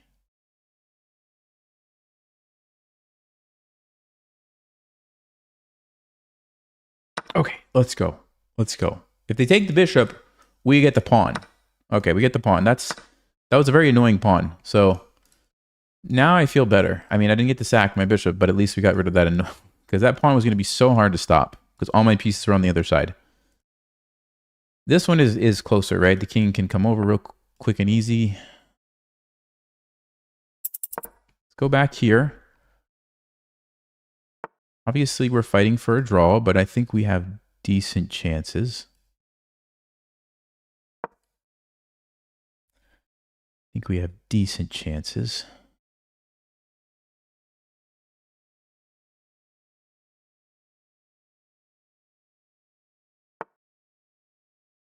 Okay.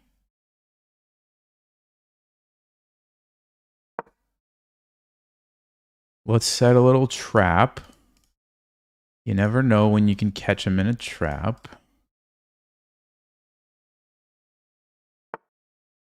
Ooh! Let's go! Let's go!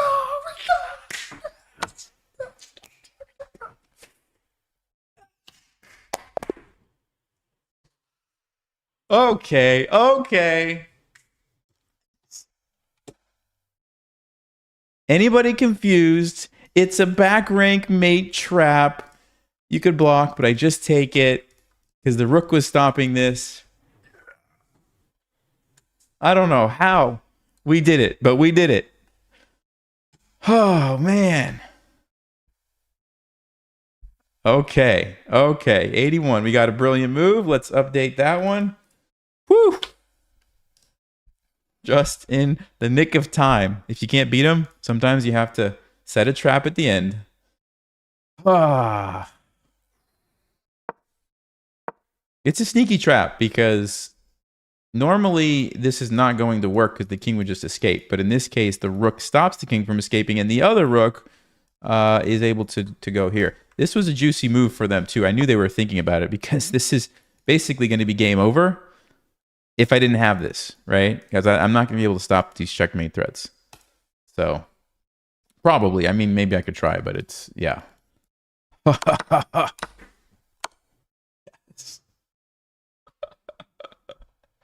Okay, guys, give me the advice. What did I do wrong? Tell me. Was it an opening choice? What was the deal? I tried to go with the playing quickly.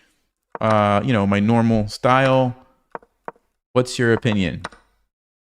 By the way, is knight c6 a valid move here? It is. Yeah. I was just thinking that this might be a really cool line. Maybe not that cool.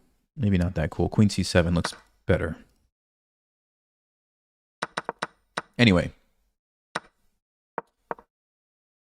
I played way too fast. I mean, I thought here we should have had a good position. Let's see what did I do wrong. 94 is okay. So actually, Stockfish says you should take with the bishop. You should take with the bishop. Keep your knight in the middle. Bishop goes on c5. Oh, it's interesting because with the knight on d4, they actually can't develop their queen. That's very interesting. So they would have to move their bishop somewhere and get... Oh, and they still can't develop their queen because of the fork. Oh, that's why Stockfish wanted me to leave the knight, because it's so tricky for them to develop their queen. You can't go there, and you can never put it on d2 because of this fork as well. So it's just really hard for them to do. Ah, that's where I lost my advantage. I traded the wrong piece. Uh-huh. And then I think they just played good moves. Mostly. Yeah. I should have played knight d7, had to reroute the knight while I had the chance. So what's the deal with the rook here?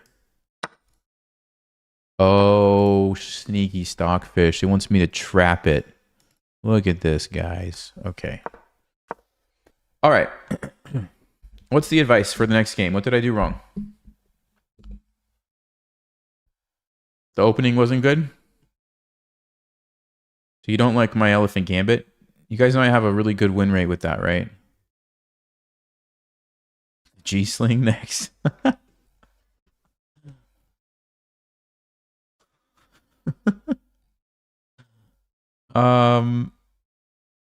Go back to playing slowly in the beginning.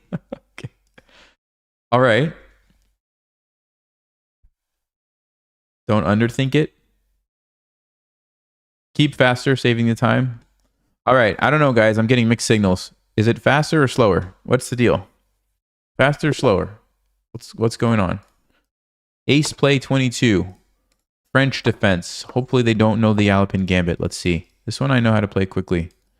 We can pre-move this move. We can pre-move this move. Okay, we can take back here. We can pre-move this move, usually.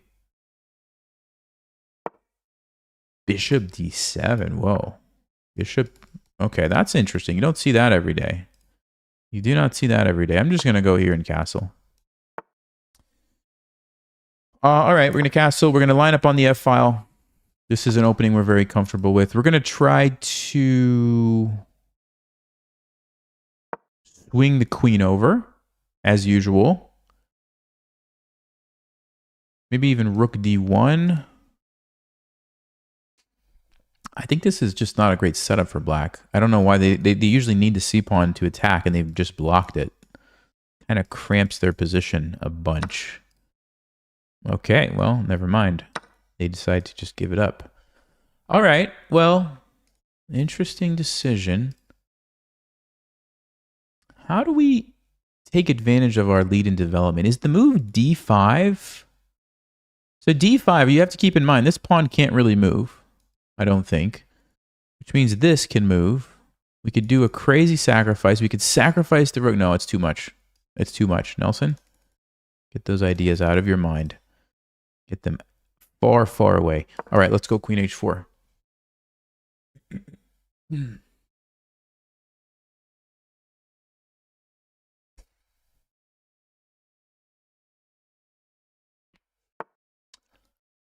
Ah, knight to d5. Okay, now this is an interesting moment, guys. Because they've opened up the F file. So queen h5? Bishop g5? Let's go bishop g5. I like this one. I don't want to trade queens. I would like to just sacrifice and checkmate if I could. Knight e4. Just keep up the pressure here. Don't let him trade queens. Defend the bishop. Getting ready, by the way, to bring the other rook over. And I'm playing quickly, guys. I'm not ahead on time, but I'm keeping up. Okay? I'm keeping up.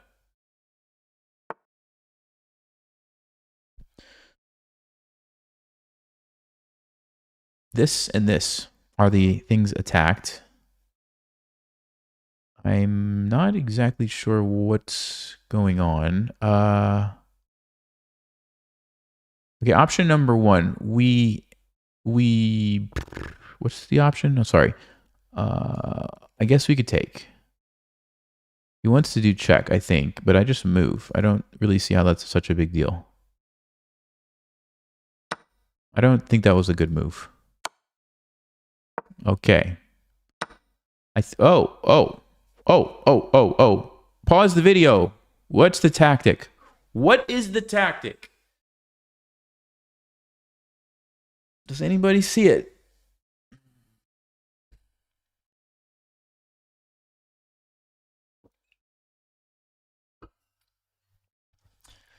Congratulations, everybody who said knight f6 check. Here we go. Discovered attack on the queen.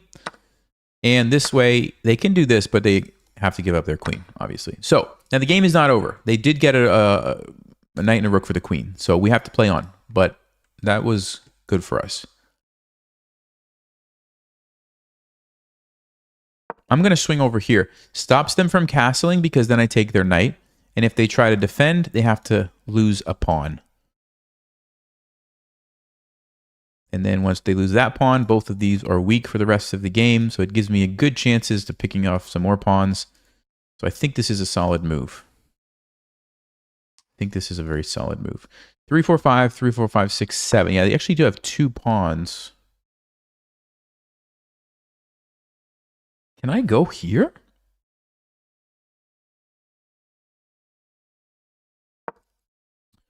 So what we're doing is not letting them castle, right?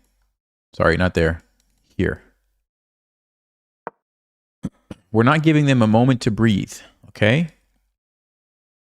So we're just constantly attacking stuff, constantly keeping pressure on that knight so that if they ever try to castle, we just take it, right? And by not letting them castle, we don't have to worry about this rook for right now, which is a very big deal.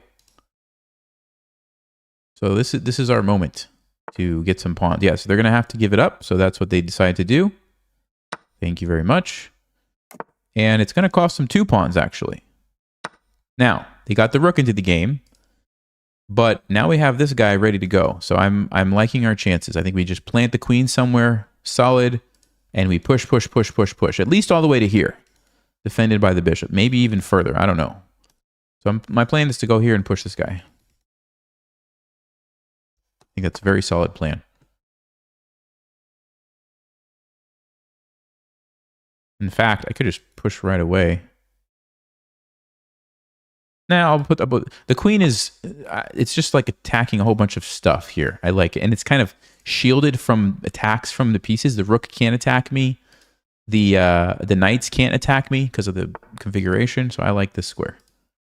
Okay, I don't want to lose this, obviously. So I'm going to go with b3, and then it's going to support a4, a5 all the way.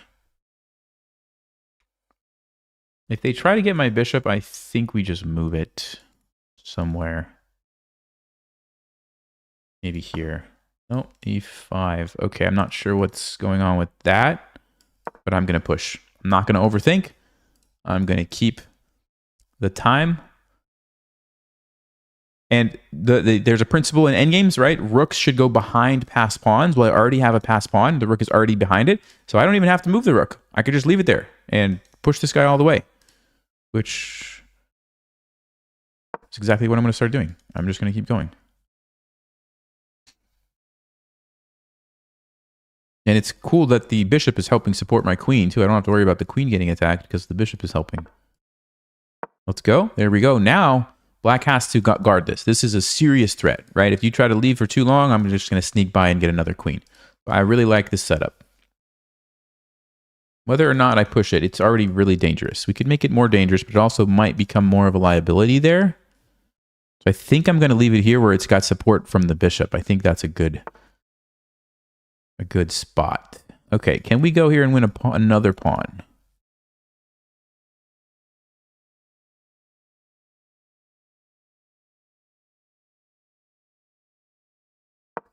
Knights are tricky, but I think so.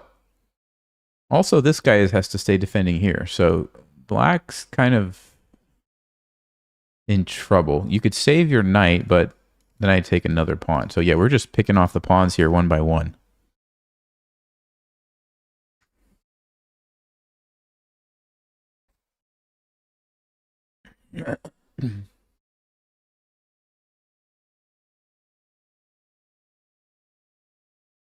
Feeling pretty good about this.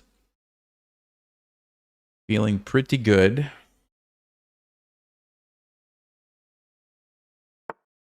Okay, so he gives me this pawn.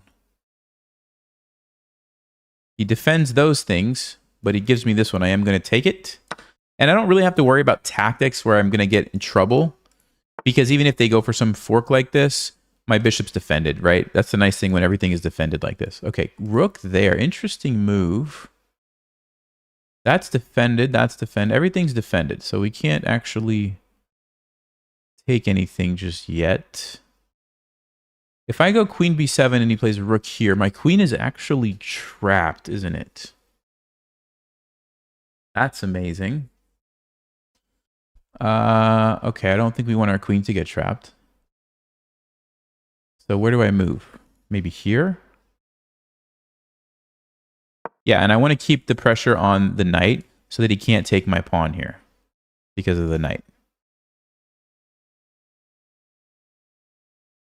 I do have to pay attention to the back rank at some point, so maybe it makes sense to push like h3 it when I get a chance, or g3, just so my king can run. Yeah, I actually think I will do that. Maybe even g3, just come towards the center with the king.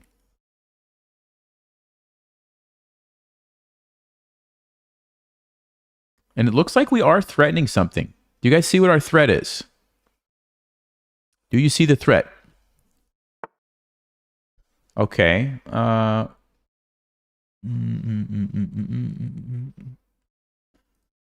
was going to say we were threatening c4 and taking here, but since my bishop's under attack, maybe I'll just go bishop here. Still kind of the same idea. Taking advantage of this diagonal. If this guy moves, then this is undefended. Looks like black's position is falling apart. This doesn't look too scary. I can always just swing over and stop it. And they have an immediate problem here with the pieces, right?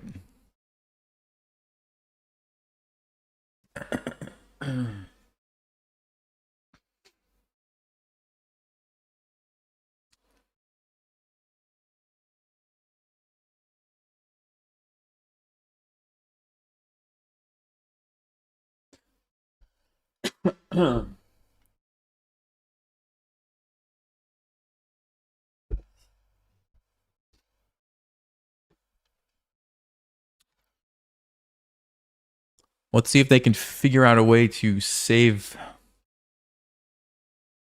the position, but I don't see too much for them.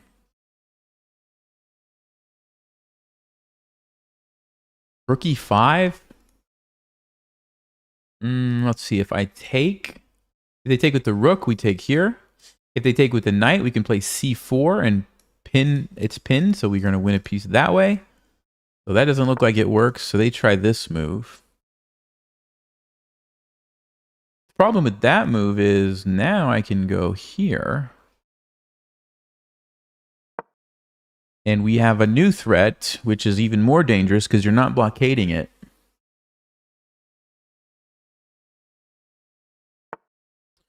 Okay, so they're still trying to hold on. So if I take, hold on a second. If I take and the knight takes, and I take and they take, and I get another queen, no, that's not going to work.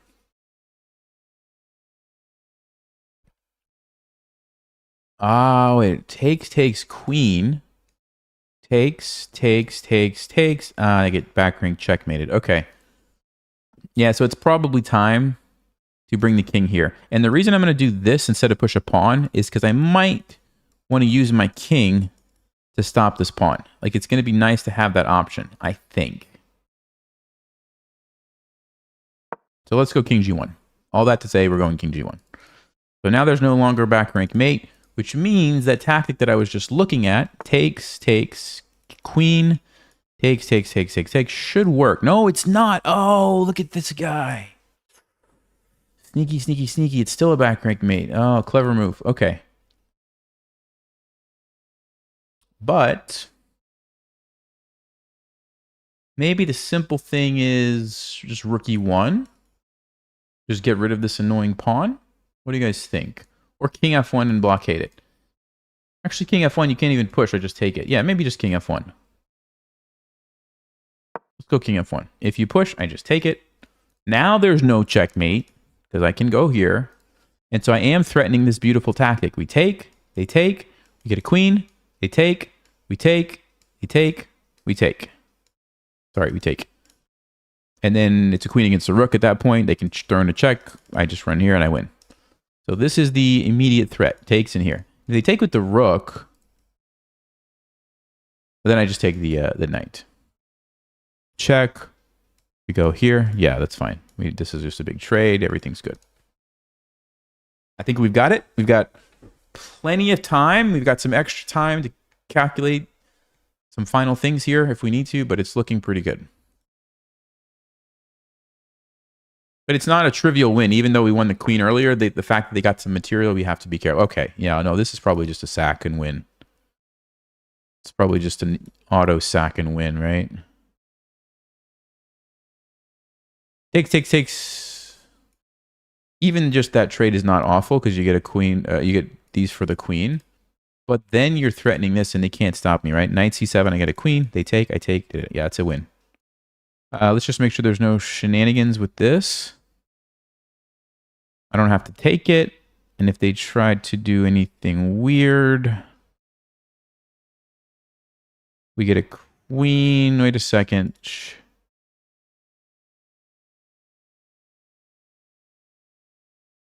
Yeah, it should be fine. It is a little tricky. I'll give him that. It's a little tricky, but as far as I can tell, we're fine. Let's go.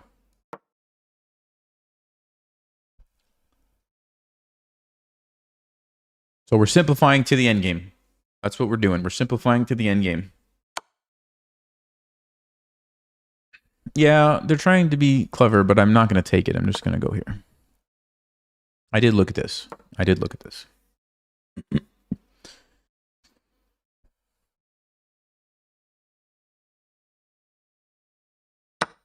They're going to play knight d4. I can bet you money they're going to play knight d4. But it doesn't work. Queen. Check. King moves here.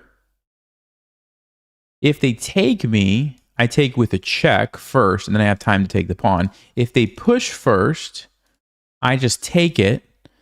And even though they can take my queen, I take their rook, they take my rook, I take their knight, and I'm left with the bishop and a pawn. Easy endgame. But I think that's what they were going to do, but it doesn't work. Knight c7, it's the same kind of deal. We get a queen, takes. We trade everything off. Yeah, there you go. So let's just check one more time. I'm going to spend my last 2.5 minutes here just making sure this is not a blunder. So we go here. Of course, they can't take because it's a check. They're going to go here. I take. If they take my rook, we take here. We're fine. If they take me, we take with check and we take the pawn. We're fine. If they go check, we just take. Can't even move the rook, so they have to take my queen, and then I take them. Great. There we go. Here we go.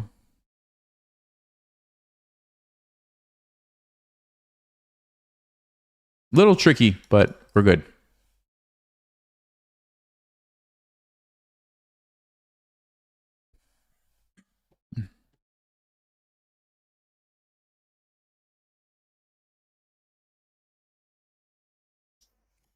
Are they going to play on? Are they going to resign? What do you guys think? I think they're going to resign. I think they're going to resign right here.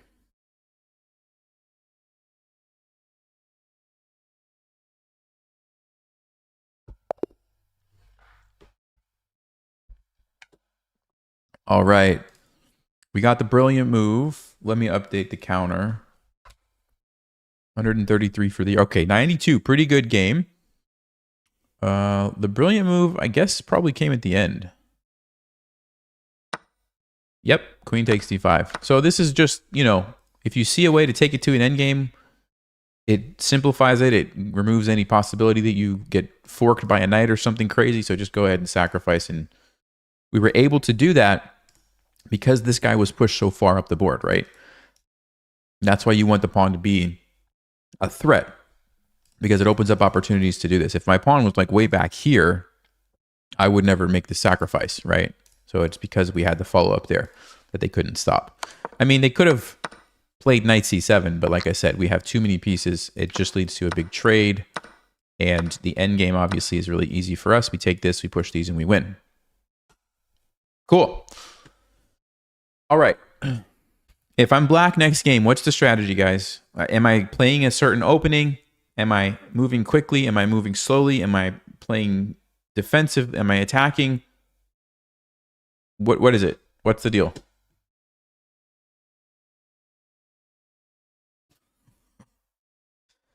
The problem is I don't play the Slav usually. I don't play the Caro-Kann from black's perspective. I mean, I could try it. I could try it. Everybody's saying Caro-Kann. I don't play the Caro-Kann. I've played the French a few times. French counterattack. We could try that. The Dutch. So you guys are giving me openings to play. Okay, I've seen Caro-Kann a bunch. I've seen... I mean, all right, why not? We could try a Caro-Kann. What's the worst that could happen? What's the worst that could happen, right? Okay, it's a Slav. Okay. I don't usually play these positions, so I don't really know what's going on. Ooh, e4. Now that looks like an aggressive move. He wants to push on me. I could see that much. Do I just play like e6 here and play defensive? What's the deal, guys? 90. Yeah, I feel like if we take that, we're going to get into trouble. I should probably just play like e6. Nice and solid. Since I don't know what I'm doing, we'll just play solid. I don't love trapping my bishop, but... Okay. Well, how about we get the bishop out? Can we get the bishop out? We can always attack the center. I don't know if that's the smart thing. We can just play bishop b4 and bring the knight. Let's do that. Just nice and simple. We'll go there. We'll bring this knight out. This is like a French now. Somehow we ended up in a French where we've traded these pawns. Which... I don't think I like that. But you know what? We're not going to overthink. We're going to just keep moving. Ah, okay. I know there's some crazy lines here. I think king f8 is actually not bad. The other option is you go here and you sack it, and it's like some sort of poison pawn variation. I think that would be right up my style. Let's try it. Let's go for the poison pawn French, which I've maybe never played with black, but I just know it's like a wild and crazy type of game. So let's see what happens. The point is, if they come here, you attack them. You sack two pawns, but then your knight gets to jump in the middle. Your king is kind of exposed, but you have great center control. I haven't studied it, so I couldn't tell you all the ins and outs of it. But I think it will make for some good content. Okay, they're not going to go for it, at least not right now. Uh-huh. So what am I supposed to do about that? Do I play h5 to force the issue? Seems reasonable. Yeah, let's go. Come on, dude. Let's have some fun. Let's have some fun.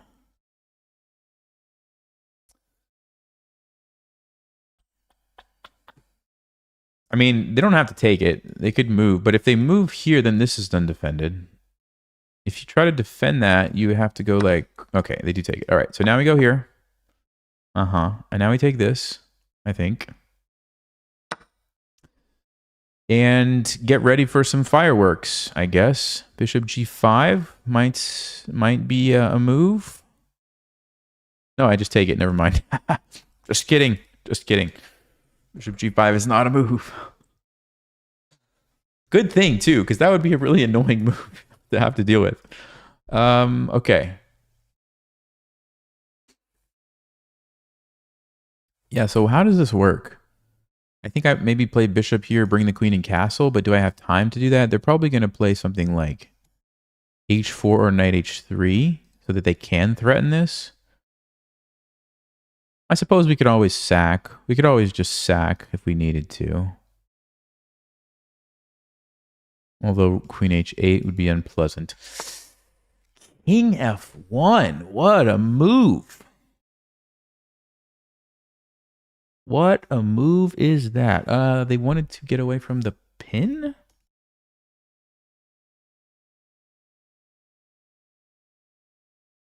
Okay, well, I'm thinking queen c7. My plan is to hit the pawn, buy myself a little bit of time, and ideally go bishop d7 and get the king out of danger, or at least have that as an option. I don't know. It might actually be just safer sitting where it is because there is a C file here. I'm also threatening maybe I'll take this. Maybe I will. Maybe I won't. Oh, maybe they were just defending the pawn. Is that why they played king f1? They just didn't want me to take that? I didn't even think about taking that, to be honest with you. I forgot that that was even a thing.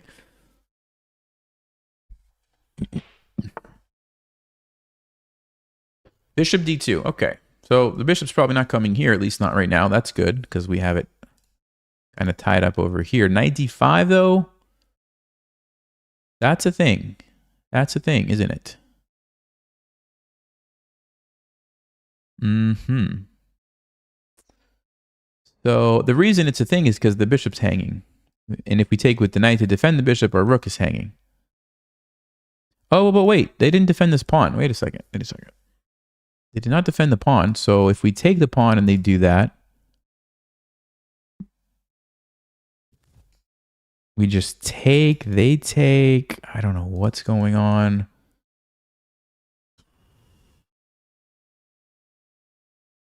Ah, you know what? We could also rook h8. We could play rook h8. Ooh. Ooh, ooh, ooh. All right. I think it's good. And then hold on. One more thing. If they play something like rook e1, we might just move the queen somewhere. Where would we move it to? G7 maybe? Yeah, we could go into an endgame up a pawn and have a pretty good position. Okay, let's do it. Hopefully I'm not missing anything important. But I do notice this is a big deal, guys. This is a queen trap. You see that? This is a queen trap threat. Everything would be covered if I get my rook on h8. So that's a big deal. White has to stop this. How are they going to stop it? Probably have to counterattack something. So rook e1 counterattack my queen would work. Like I said, I'd probably go here and just play that endgame. They have to trade because I'm hitting this pawn. So takes. Then this tactic no longer works because I just take it and defend my bishop. So yeah, we're just up a clean pawn. 1, 2, 3, 4, 5, 6 against 5. 6 against 5, not to mention the rook seems really stuck. Meanwhile, I'm going to go here in castle or just here in rook c8. I have to feel like the opening is somehow a success. Okay, they do go there. Let's do it. Queen g7, trade the rook. Yeah, I like it. I like the position.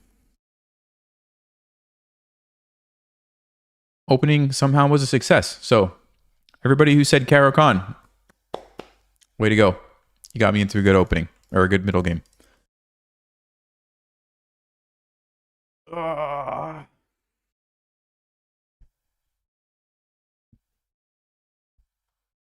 Although it's funny because we started with the Caro Kann that actually wasn't a Caro Kann, it was a Slav because they didn't play e4.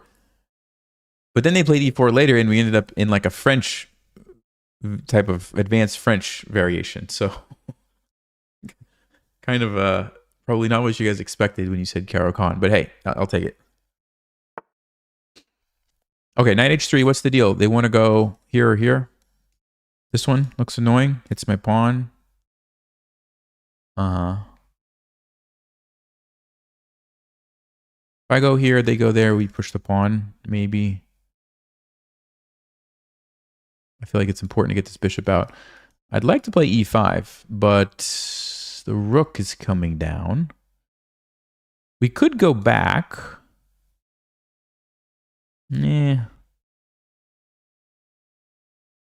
I think we just go here. Let him do it. Let him do it and then just play h4. The knight will not really be doing much. Yeah, we got to get these pieces out. I think this is critical. Gives me two options. Let's save the pawn. Obviously, we want to save the pawn.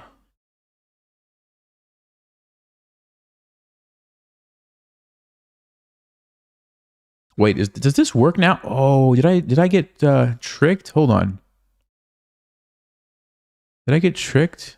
No, I don't think I got tricked because I get a free piece. If you go for this, you get a rook, but I get a rook. Or a knight. And I ended up getting two pieces or... Yeah, no, I don't think it works. Sneaky, though, because... that's not a move I was considering. They want to fork me. Whoa.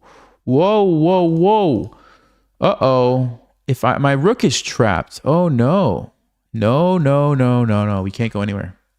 Because we get forked. We can't go anywhere. Oh, my. How did that happen?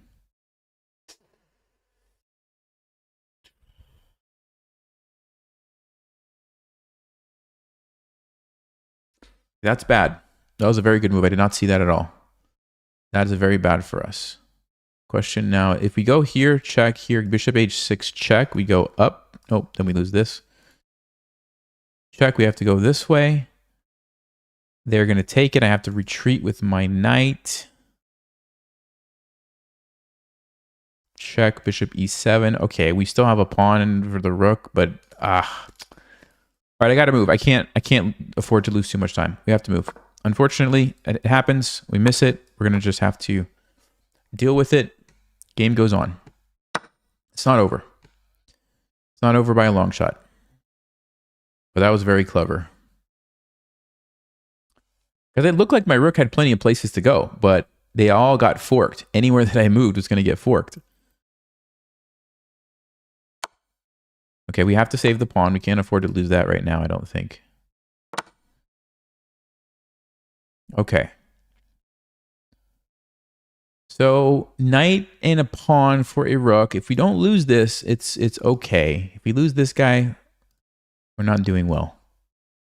I need to get my king active. I need to get my rook probably over here. We do have some nice central control. We've got these pawns in the center. This is a passed pawn. It's defended very well, so that's good. Bishop's too bad. We got to get the bishop active somehow.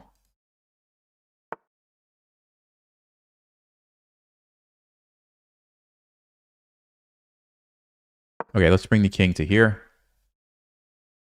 Also clearing the way for the rook. They're going to try to run. Okay, we put the king there. Let's go ahead and play a6, so this is permanently taken care of. Okay, we don't want to lose our knight, so let me just... Actually, I don't need to back up. I don't need to back up. I'll just defend it. I'll defend it. I'm going to try to stay ahead on time if possible. I don't want to get flagged here. I think we can safely trade that off. We don't have to. Actually, maybe I won't trade it off. Because it's blocking their own rook. So let's not do that.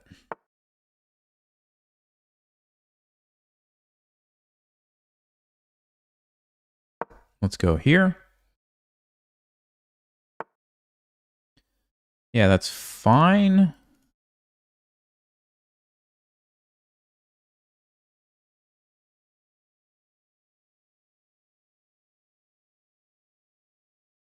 Knight c3 to here would be annoying. Let's think about this, guys. Hold on.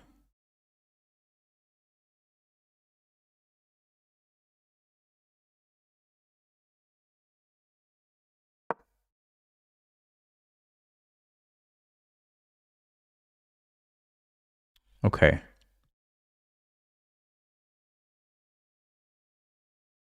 Should I trade the bishops? Maybe I should trade the bishops. Bishop c2, bishop f5. I think it's okay. My bishop doesn't feel as good as his, maybe. I don't know, actually. I'll probably just do it. Probably just do it. Of course, if I can trade the knight for the bishop, I would prefer that, but otherwise, we'll take this trade. Okay, we've got him thinking. That's good. What's he thinking about? This? No, you can't do that, dude. That's not going to work. He's going to go here. Definitely going to go there. So bishop g2, bishop f5 takes, knight c3. Maybe I just push. Maybe I just push. Keep the pawns nice and defended. I don't know what this guy's thinking about. He was moving so fast. Now he's thinking, I don't quite get it. Seems like the only move. What?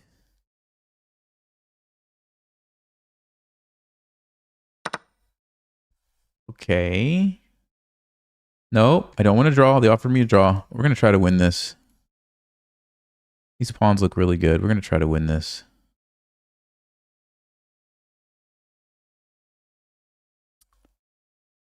Let's see. There's this fork. I don't like that fork. Let me sidestep that. Let me sidestep that.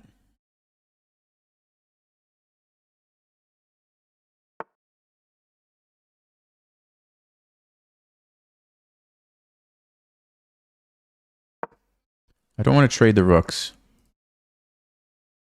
I don't want to trade the rooks. Go back over here. Knight b6 is fine. Maybe now is the time. Let's push this.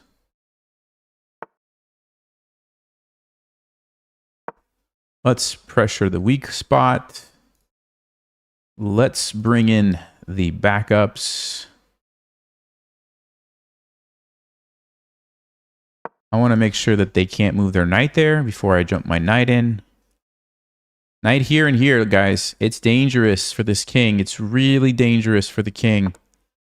Let's go. Let's go. Here we go. We're coming in. We're coming in for it. Let's go. Okay, he's trying to hold on. There must be a tactic here, right? There must be something. E4? Is it E4? Busting through? E4 is risky.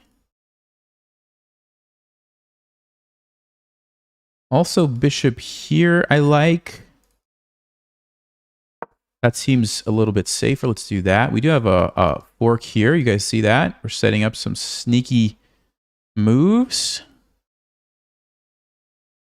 Some really sneaky moves. Rook g1 might be the move that he has to play, but he definitely doesn't want to. I can tell you that. Actually, even if you play that, I can play e4, forcing your knight to move, and then I can hit you with the fork. I think white is done.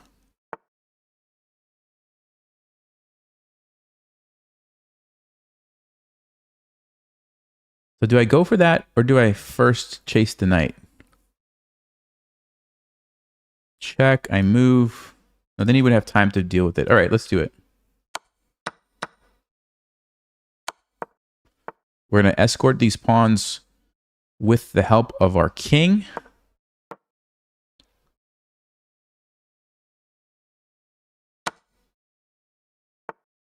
That's a fork. Let's not fall for any cheapo tactics. Let me think. How about here? That should deal with everything nicely.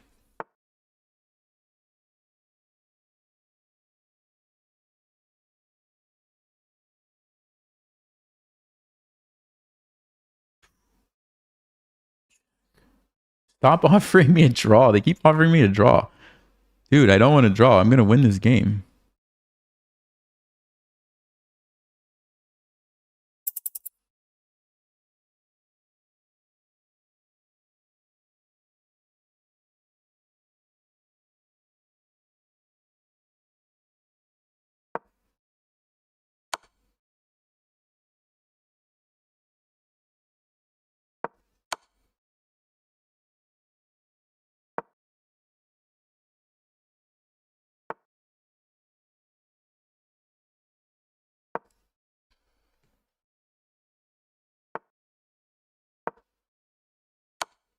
Oh no, I blundered the pawn, Nelson. No.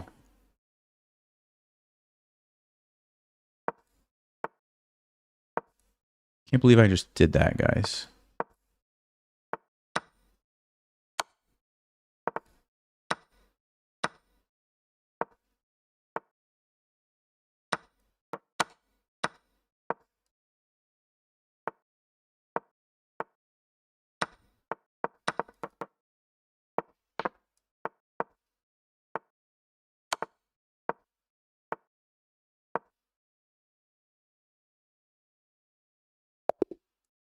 Yes. Even with the blunder, somehow we did it. Okay. Yeah, we were actually never in trouble that game. Even after this was probably where we got forked. Still we're equal, and then still got the advantage. Okay. Whew. Interesting opening. So we start off with the Slav Queen's Gambit, and then we ended up in this, which let me see what the move was here. What's the theory here? Okay, e6 is good. Bishop b4, not the move, apparently. Has it even ever been played? No, bishop b4 is not the move here. Okay.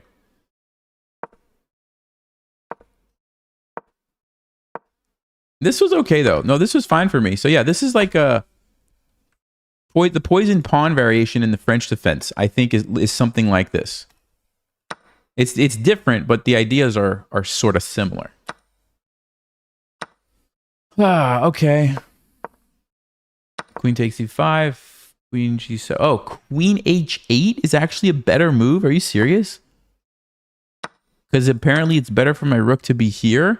Probably because of the shenanigans that we ended up seeing. That's fascinating. Okay. Yeah, they came right back in the game with this. Beautiful idea. I was supposed to play king f8. I thought I was going to get into trouble after the pin here. Oh, but apparently I can do this. Okay. And then we had this really interesting position. I don't know. These pawns in the middle just were so strong. White just couldn't do anything about them.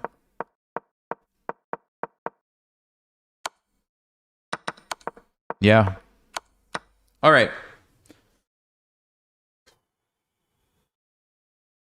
What's the strategy for the next game, guys? You guys are coming through so far. So I'm gonna keep trusting the chat. So tell me what's the plan?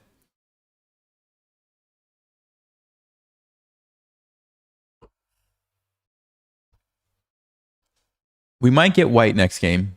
You would think we should be white since we just played black. Not necessarily. Scotch Gambit, Ponziani. Okay, but apart from openings, am I playing fast? Am I playing aggressive? Am I playing solid? Am I what are we doing? Evans Gambit? England Gambit if I'm black? One cloud. Fast and accurate. Okay. So go with my intuition. All right. Let's try. And I'm going to do a bathroom gambit too. It's time. It is time. I just have to see what the move is. Okay, here we go. I'll be right back.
Okay, here we go.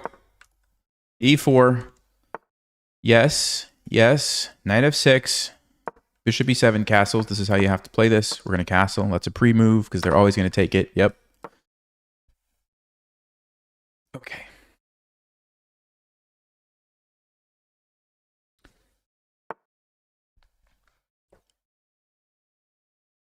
So usually they take, I think.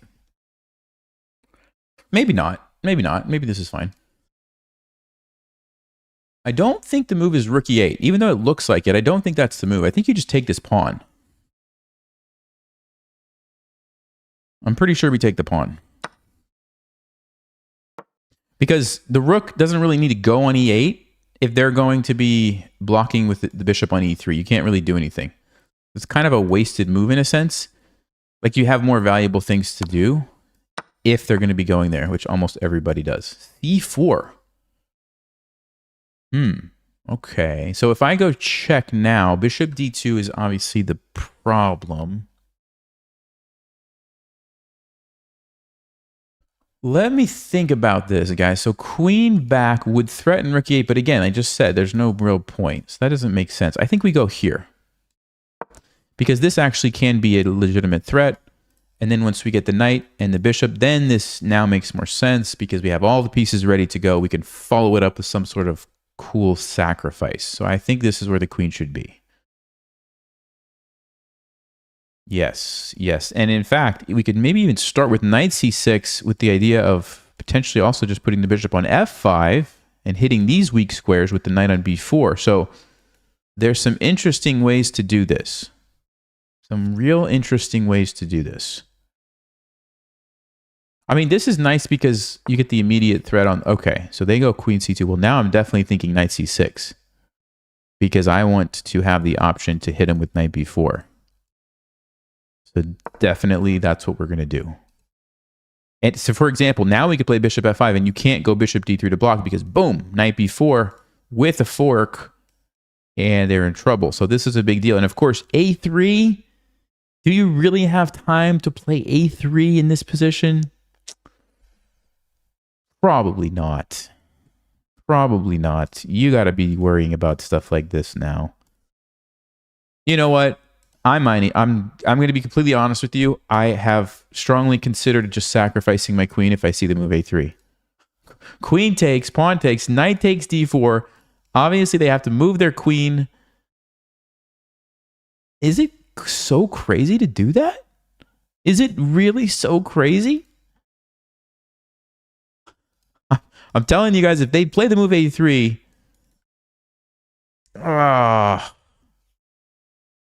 is it too wild?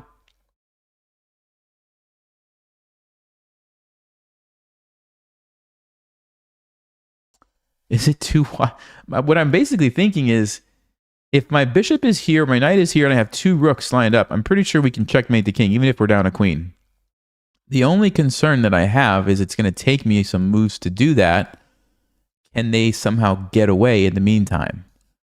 And they do have this bishop e3 to block me, which is kind of annoying too.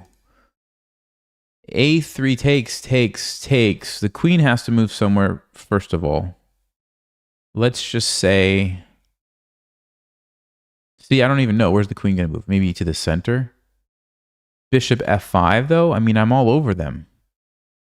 So not there. Let's say they move here. Still bishop f5. So I'm threatening this. Let's say they go bishop d3. Check. Bishop e3. I don't know. What's happening in that position? Check. Okay, it doesn't matter. They didn't do it. They played this instead.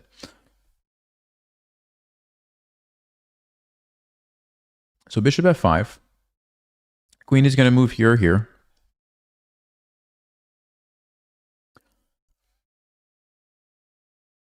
We can't go knight b4, unfortunately. But we could go here. We could go here. So let's think about this. Bishop f5, queen b3. Rook d8. They castle. They're going to get away. That's what I don't want. They're going to get away. How do we stop them from getting away? Check. The idea is so that I can jump my knight in and then play the bishop? Well, that's interesting, isn't it? It's real interesting, guys. Ooh, okay, hold on. We got to think about this move. We got to think about this. We got to think about check, because check is bishop d2. Then I can actually go check with my rook. Here, I don't know.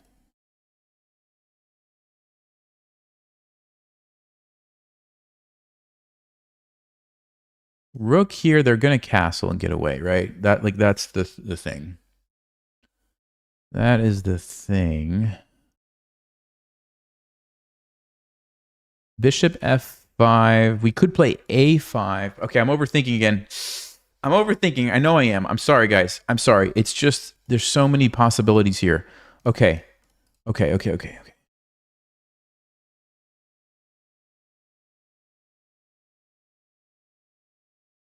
How do I not overthink in this position, though? I mean, all right, we're gonna go bishop f5.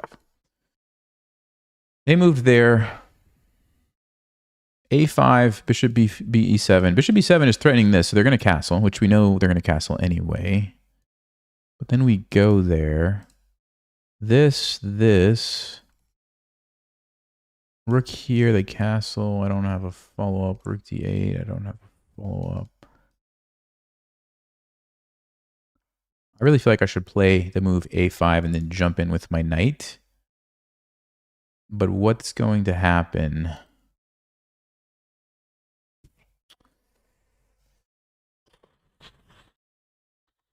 Okay, let's see. We could also play rook d8. I have 3 attackers. They're going to have a bunch of defenders, though. Here, a5. That's interesting. It's really interesting stuff. You can almost trap the queen. But it's just almost. It's just almost, right? I'm going to play a5. I don't know. I don't want to use all my time. I think our position is still solid, so let me just not overthink it.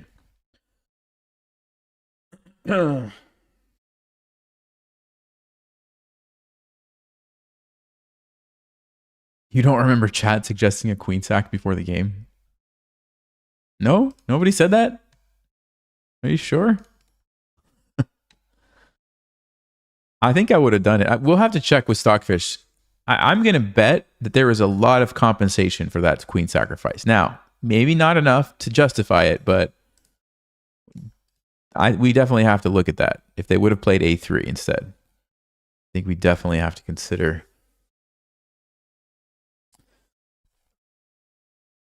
This move is probably making them question castling because it's like, okay, he's got a pawn there. Maybe I should, change my strategy and go over here.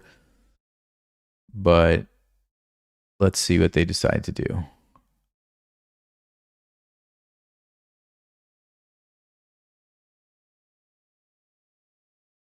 Because technically they could still go here and castle this way if they wanted to.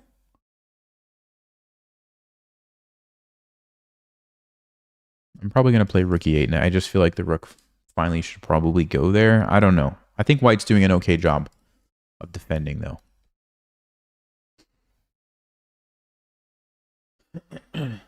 Which mouse do I use? It's a Razer.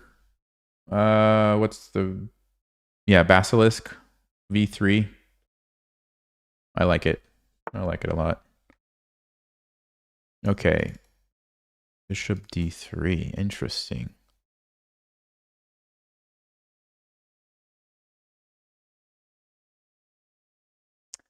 Something about that move feels wrong. Why? Why does it feel wrong, guys? Knight here takes. They castle and get away. Takes first, then then they can go here or here.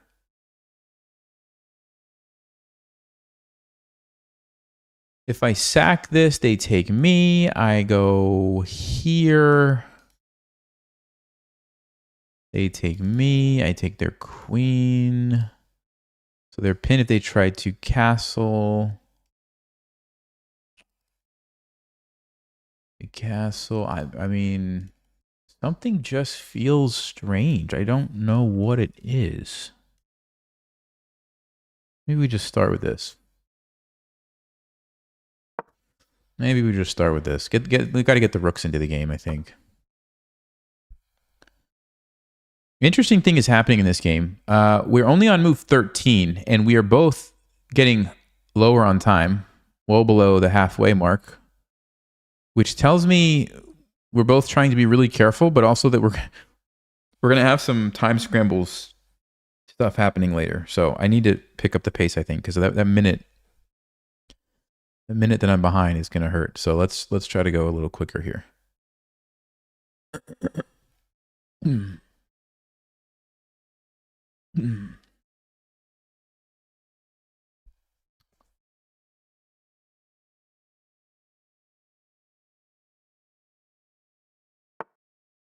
Okay, they really wanted to stop my knight going there, but now I'm going to do this. I think we're set up, guys. No?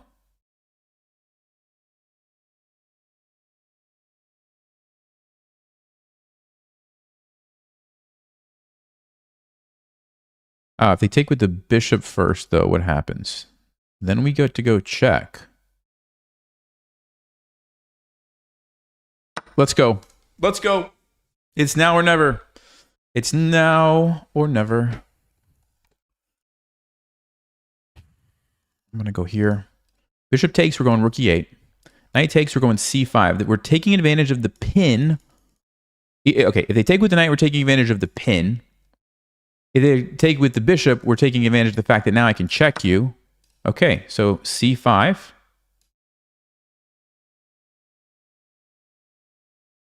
Yep, c5. You can't take me, you lose your queen. If you take here, I'm going to get a fork and still be able to take, actually maybe not, you could defend that, but that's fine. Then I take this one. And when the dust settles, guys, here's the thing. This is the key. If we are able to make some of these trades and white doesn't have time to castle, they're going to end up with the rook hitting him like this, and they're going to lose. That's why I think this might be a powerful sacrifice. So let's see. Because they can't castle now, right? Because there's a fork.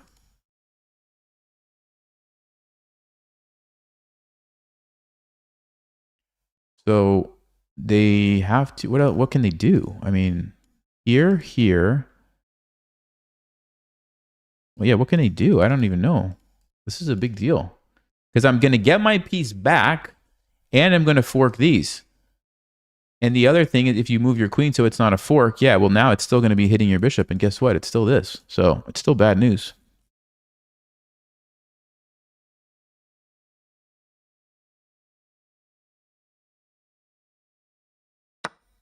I'm going to take it. There might be a better move there, but this seems strong enough for me. Bishop e2, I think we hit him with this. And we're going to be winning. Bishop f4. Okay, this is where we go with the check to stop castling rights. Bam! Yes. Mission accomplished. See what I'm talking about? That was a huge mission accomplished. Okay.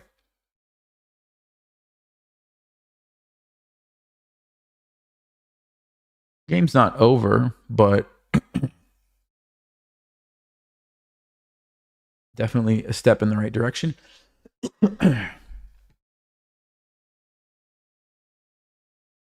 What should I do now? Let me go here. I want to get control of this diagonal. So I'm going to force the trade because now I have control of it. You guys see that? I think that's an important one. Because if I have control of this, it means I can push this, which means I can come here. And white is done for. If they play rook here, we take. You guys see the tactic? Wait, is that a tactic? Wait. Is it a tactic? It's not a tactic. I thought it was a tactic. I can go check first. Nah, it's a sacrifice. I don't want to have to do that. For some reason I thought I could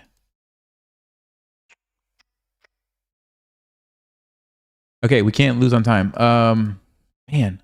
All right.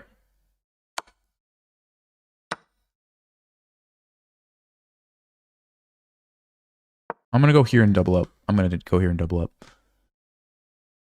They're going to play bishop g3. I'm going to go here. Just have to make sure that they can't get this rook into the game. As long as they can't get that rook into the game, we can basically do whatever we want. We should be able to win. I'm envisioning just going here.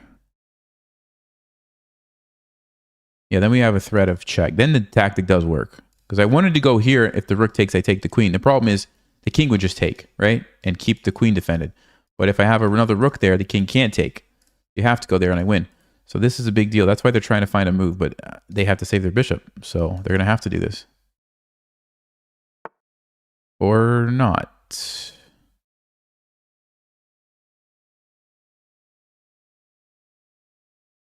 Okay, but you can't go king g2 because I take this, right? Ah, queen takes... Whoa. Can they really get away with king g2? Are you kidding me, guys?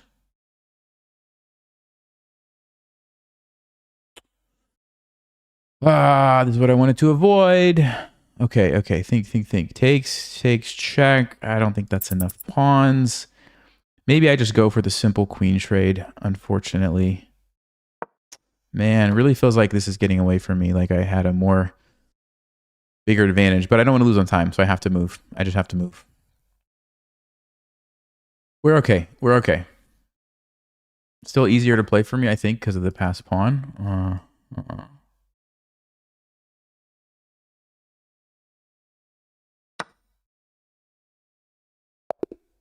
Yeah, they just... I was like, what's happening if I just take it and take their bishop? Okay. Well, that was not how I thought that game was going to end, but we got it. We got it. Got the brilliant move. One brilliant move. Okay. Let's update it. 134. Let's take a look. This is going to be a really interesting game to review. So first things first, the opening.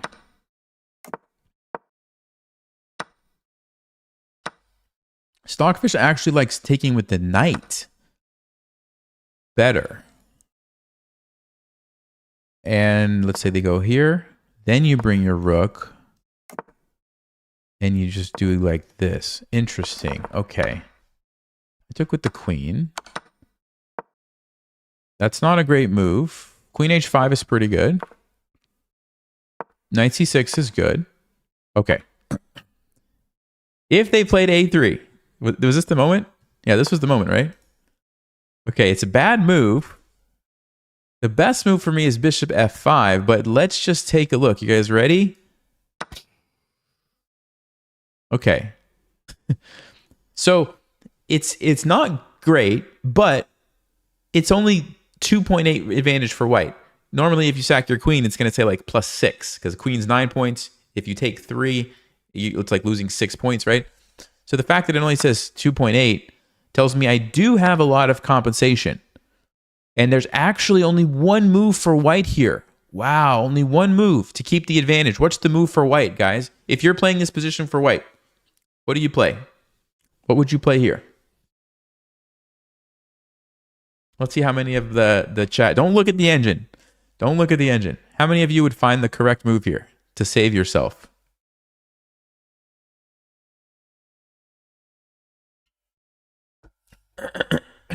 Okay, some people are saying queen d1. Some people are saying bishop e3, bishop d3, queen d3, queen c3. So lots of queen e4.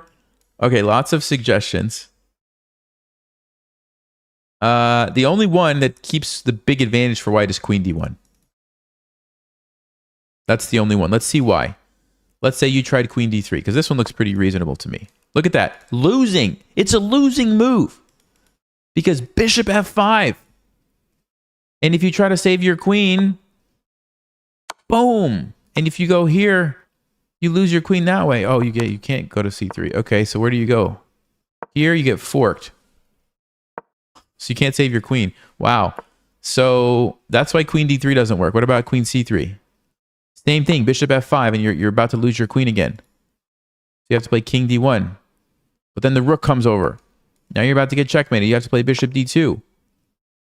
But then the simple and cool knight to c6, hitting the queen and setting up bishop g5, hitting the bishop. You're going to win a bishop back. You guys see how tricky this is for white to survive? This is why I was thinking it might be worth it. Now, let's see what the deal is with queen d1, though. So queen d1, and apparently you just have nothing, because if you try this now, they're going to play bishop d3. You can throw in the check, but there's going to be bishop e3. You can go here to stop them, but then they actually go back to f1. You go back here. They go back there. You go back here. What's Stockfish going to do? Bishop e4. So, okay, it didn't work because if you put the queen on d1 and then bishop d3, you're fine. But definitely interesting to look at that stuff, right? Definitely interesting to look. Okay, sorry, guys. Back to the game. So they played bishop e3. I went there. a5, not a bad move. Yes. Brilliant move. Knight takes d4. So it's like I said, if you can force some trades to happen and get the check like we did in the game before they're able to castle, you've successfully done it. c5. That's exactly what happened. We captured here. They have to save their bishop. And then bam, there's the check. And they have to play this awkward king f1 move. And the rook is now essentially eliminated from the game. Oh, queen g4 is the move I should have played. So I'm hitting this bishop, threatening to take like this. So let's just say they go here. What's my plan now? Stockfish is weird. It wants me to go here. What kind of a move is that? What? And then do this? Why? Anyway, that was a brilliant move. We got it. They blundered at the end with bishop e3. If they would have played a better move, like let's just say take the queen, I think this was going to be an interesting time scramble. Still looks pretty good for me though, because my strong pawn on d4 and my rook. My rook is really amazing on the second rank. So even though it's kind of even pawn-wise, it's practically, this is really good for me, right?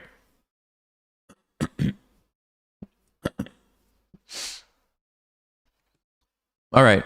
What's the strategy, guys, for the next game? What are we doing? Let's say we get white. I think we should get white. Because was this 2 blacks in a row? Yeah, this is probably 2 blacks in a row. So let's say we get white. What are we playing? Obviously e4. But are we doing, what are we playing? Here, against e5, what am I doing? Somebody tell me.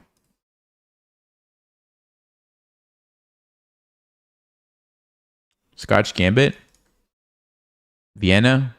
Okay, how about Danish, King's Gambit, or Ponziani? How about that? Or Bishop's Opening, something like that. King's Gambit? Halloween Gambit? We could try Halloween Gambit. Haven't played that in a while. Okay, I don't know. You guys are all over the place. It's hard to pick one thing. I'm just gonna do whatever comes to my mind first. All right, how does that sound? Okay, well, we got a Sicilian, so we're gonna play the Smith-Morgan Gambit since this is the one I'm trying to learn. Please take the pawn, please. Pretty please take the pawn. No, oh, this is a new account. No, 2026. Don't tell me this. They are on a losing streak. They are on a losing streak. Not that that means anything. Ah. This is the problem. Not everybody has to take your gambits. And if they don't take it, it just makes for a sad day. It makes for a really sad day. I'm going to go with this Maroxy bind type of setup where you really put a clamp on the center here. I think it's pretty good setup.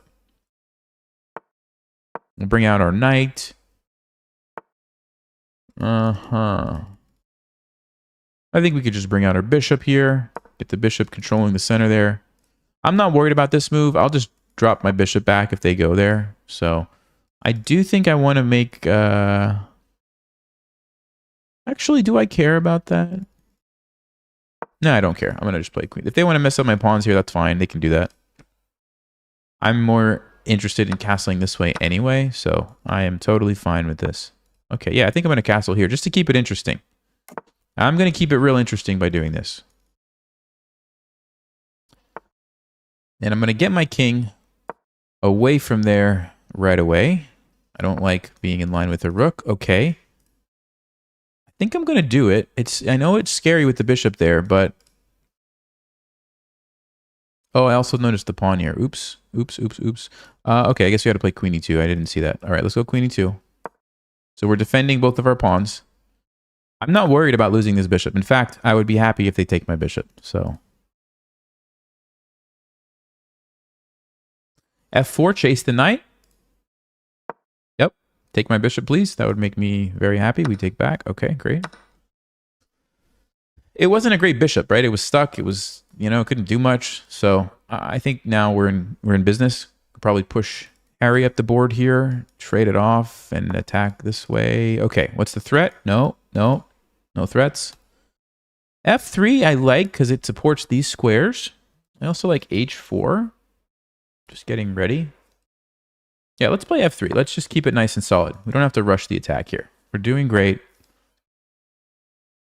No need to panic. Okay, now I can go with H4. Now, I'm probably not going to go there at this moment, but I'm going to keep... Well, definitely not going to go there now, but I'm going to keep my eye on it, is what I was going to say. Yes, okay, so this is interesting. How about rook g1? How does that look? Bishop d4. No, then this hangs.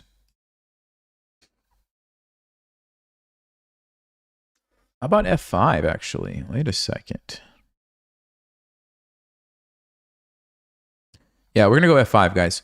We're going to go f5. It's a pawn sacrifice because I don't really plan on taking back here. I plan on just going with rook g1 and using the open g file. So I don't think they're going to take it, but it allows me to potentially trade off one of these pawns. And then if we push the other one and trade off that, now it's actually really weak around their king. I have to be careful because most likely black's going to be attacking me too, right? Something on the c file or a6, b5 maybe. I don't know exactly. Yeah, there you go. Okay, let's go ahead and take that. And I'm almost wondering if I should play knight d5 just to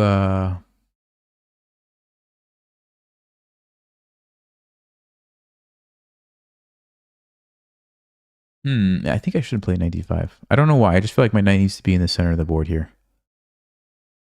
That's just what I'm feeling. If they attack me, do we have a queen trap? Do we have a queen trap? There's one square.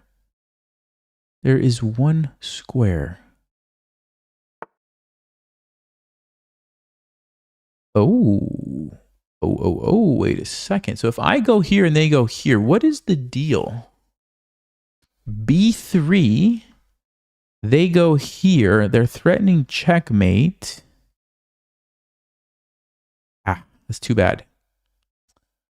So close, guys. So close. B3, queen here. I could play bishop d4 in that position. They're going to take, though, and open up the b file. That's dangerous. We don't want that. Man, that's too bad. Okay, well, maybe I should just take and go bishop d4 and get rid of this powerful bishop. That's probably the play. Let's do it. They're going to take here. I'm going to go bishop d4. We got to get... This guy's too strong. I think this bishop is too strong. I think we need to trade it.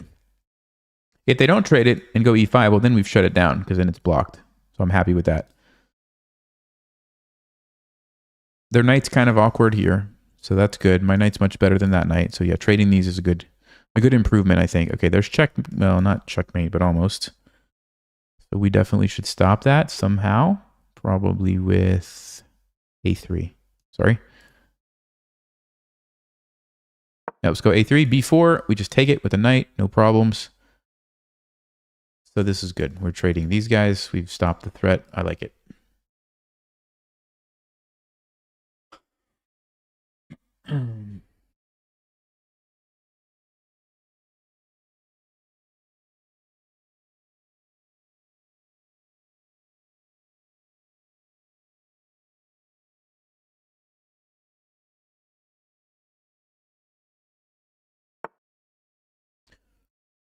Okay.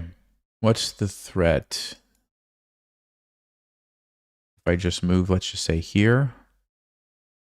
I could even trade this first and then move. Because he's not going to want to keep this bishop alive. Even if he gets a pawn, he's not going to do that. Let's do it. So he's going to take with the king, because you can't take with the knight, because I had a fork. But now I have a check.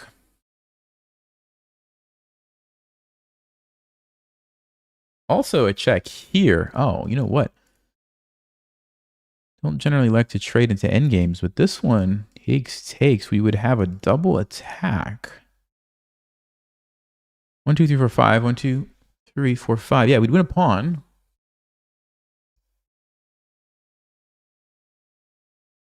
It's a pretty good outcome for us, guys. Queen c3. Here, it's not bad, I don't think, but after e5, I don't know. I guess I could still go c3, but it's not going to force a queen trade. This one pretty much forces something. Okay. I don't know. I don't want to use all my time. Let's go here. This endgame looks very good. Looks very good. There's the two pieces under attack. I don't see how black is going to save both of them. If I can win this pawn, I'm real happy. Yeah, so they're going to be messed up, which is unfortunate, but still, 2 pawns are 2 pawns, and it's going to be defended nicely by the knight, so I like that. Okay.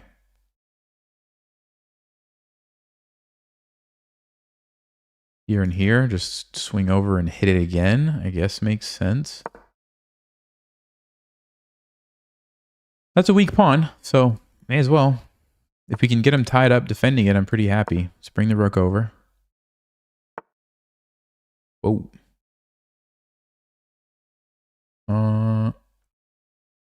If I go here...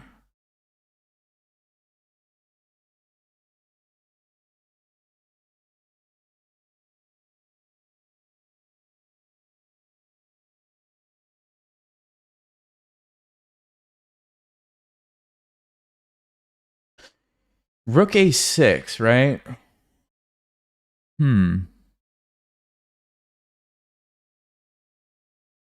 What's the move, guys? Knight here. Okay, I like it. I like it. Let's try that. The reason I like it is because I'm going to be able to play b5 and threaten this fork. Or... yeah, I don't actually know. Oh, what? What are they doing? They're just giving me this pawn? Really? And threatening this? Like, what is happening? Why? Why?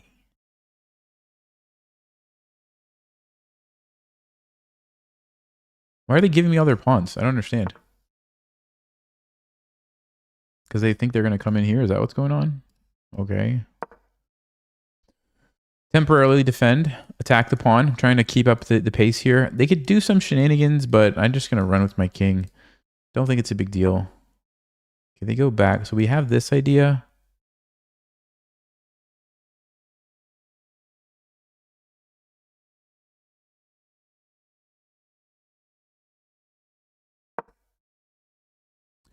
Okay, so they can defend that. Yes. Do we have... wow, we almost have checkmate, guys. Wow. That's...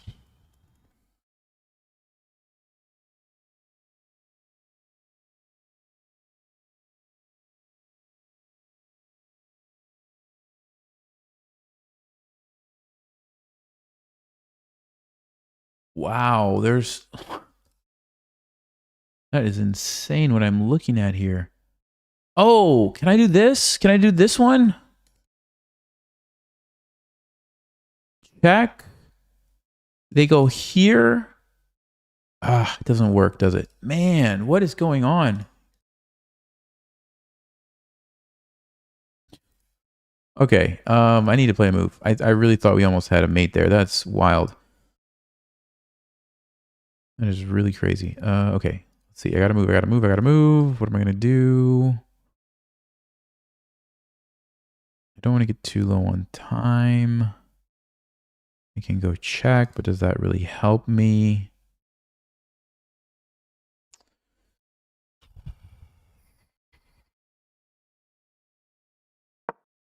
I'm not sure what to do. Maybe like try to sneak over here and really put the pressure. There's almost like a crazy checkmate, but it doesn't quite work. The king just escapes somehow. And then they can go here too. Otherwise, this would be checkmate, but they just get away.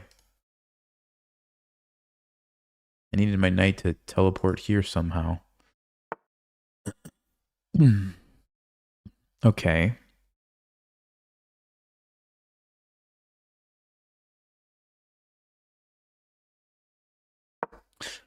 Let's get away from that. I got to find a way to simplify. I'm running out of time. I got to find a way to simplify this. But the question is how? How can we do it?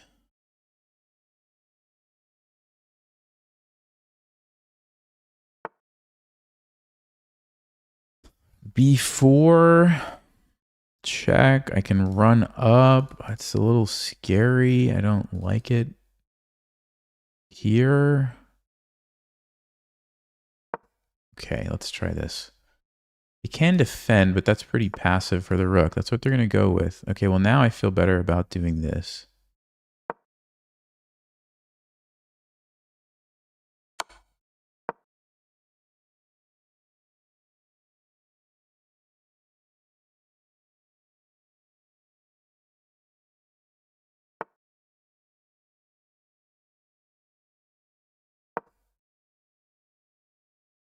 I'm trying to set up a nasty checkmate, but not sure if I'm going to get the opportunity. No, it didn't get a chance. All right. Well, I do have the passed pawn here, which is looking pretty good.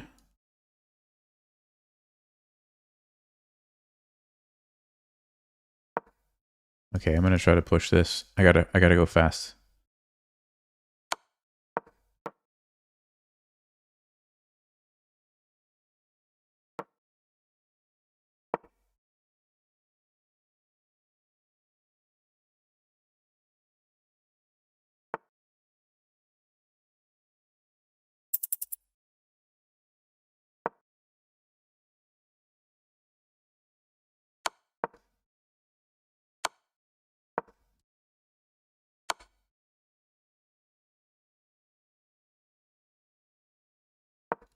Let me come this way. Keep the pressure here. Okay. We're still threatening to push this. Ah, that's his plan. Okay, I am going to have to come over and help it.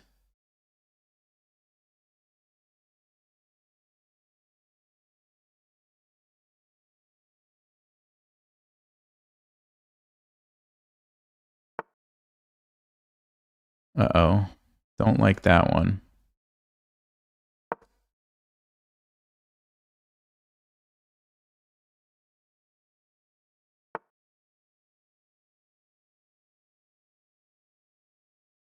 Okay, let's go, let's go, let's go.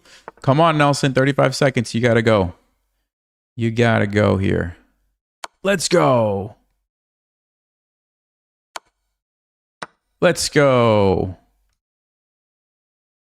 Now that's what I call simplifying into an endgame. Yes. Now we've got him. Now we've got him.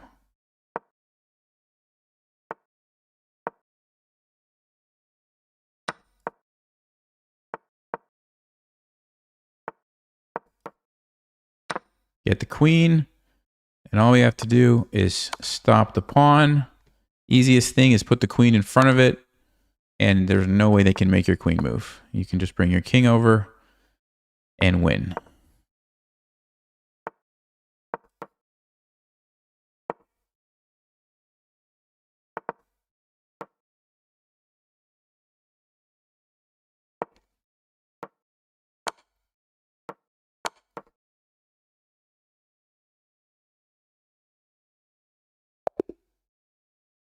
Yes. Let's go.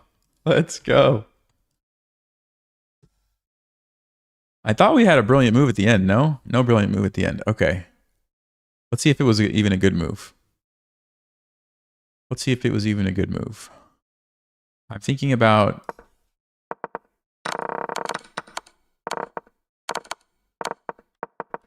right here. Yeah. Yeah, it was a good move. I don't know why they didn't give me a brilliant for that. But okay.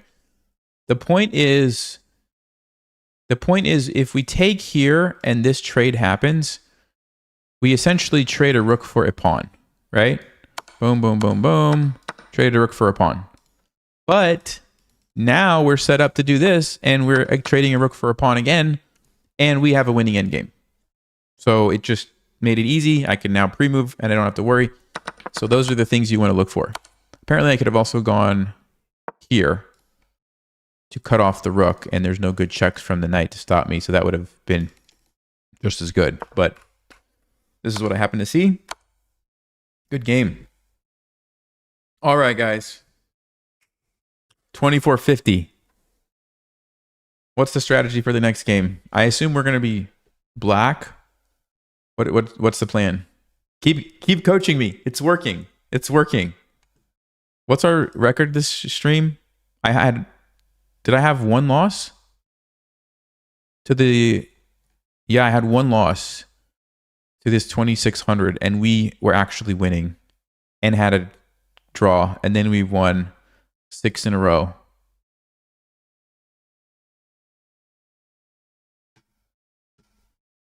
Play a super boring opening? Is that really what you guys want to see? A super boring opening? Still need a G-sling. Okay, G-sling is, let's see. Is it against E4? Yeah, it's against E4, right? G5? G4? Medladen G-sling? Yeah, okay. We could try it. I'm feeling confident enough. I think I could bust this out. Against E4. I'll do it. Does the other thing work on this side? Does this have a name on this side? I'm just curious. No, it doesn't have a name. Okay. Don't risk my rating. Keep doing what I'm doing. I don't know, guys. Ryan is just here so loyally, like all the time. I feel like I owe it to him.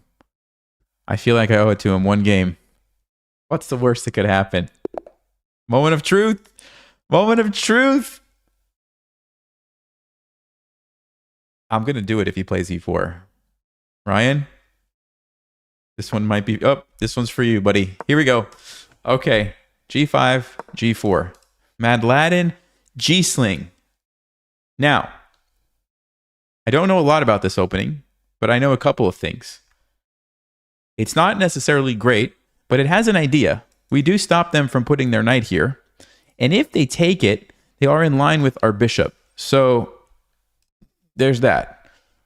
Now, they didn't take it, so I'm kind of out of my book here. What do I do if they don't take it? Maybe C6, and we try to go here. I don't know. Oh, they're going to take it. All right. Yeah, now we can play D5. We hit the queen. And they just go back. Okay. Do I take? Do I take and then try to attack this way? Yeah, let's do that. Let's take and go bishop G7. We're going to hit the pawn. We're going to play knight F6, and we have the G file that we can use, hopefully, to our advantage. It's not awful. It's not awful.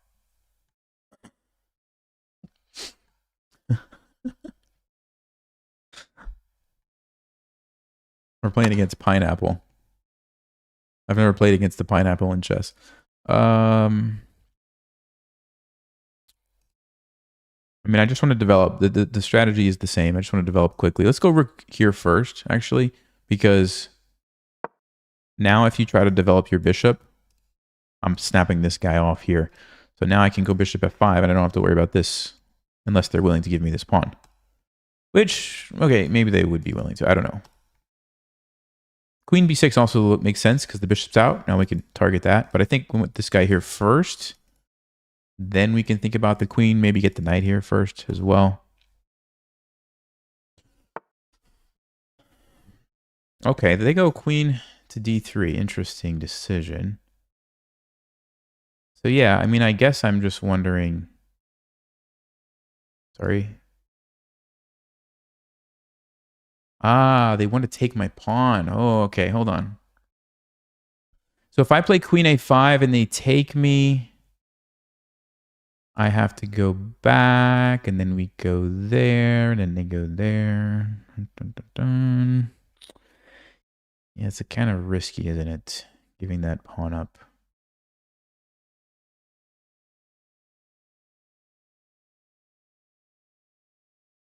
Maybe not. Maybe it's not risky. Okay, let's do it. I'm going queen a5 because I want to defend this square so I can play bishop f5. And if they take me here, my plan is to actually just go rook h8 and then go here. Oh, but then they can play bishop d3. There's no rook g2. Oh, I might have messed up. Let's see. Do I have any ways around this? No, I'm committed at this point because rook g7, check, king d7. No, we can't do that. Definitely can't do that. So I'm committed to rook h8. I'm not sure if I'll play bishop f5 or not then. Maybe just something like bishop e6, knight d7, castle or something. Put both of the rooks here. Yeah, it's a weird position. It's a really weird position.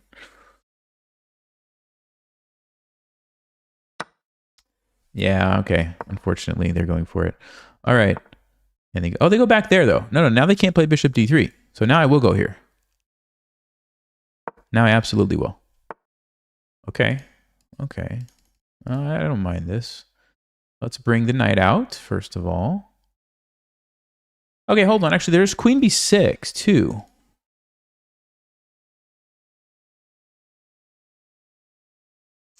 Nah, I'm going to just bring the knight. Let's go knight d7. Bishop d3, I think, is what they want. I might just leave it and castle, honestly.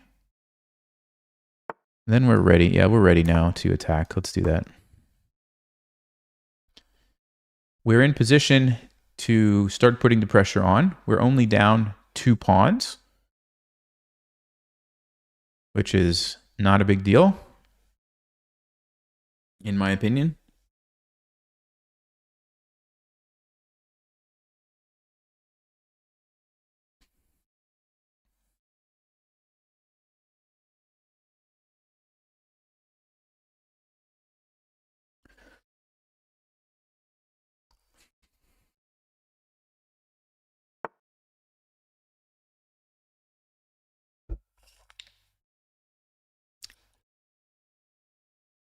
What is this?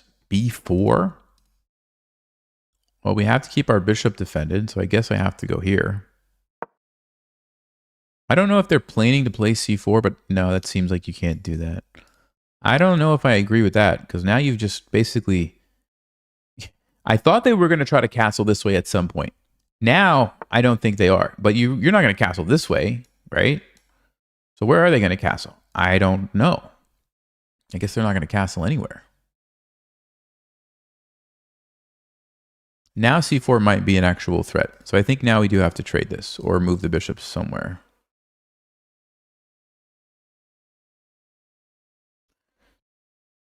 e5. If the knight takes, we take. They take, I take.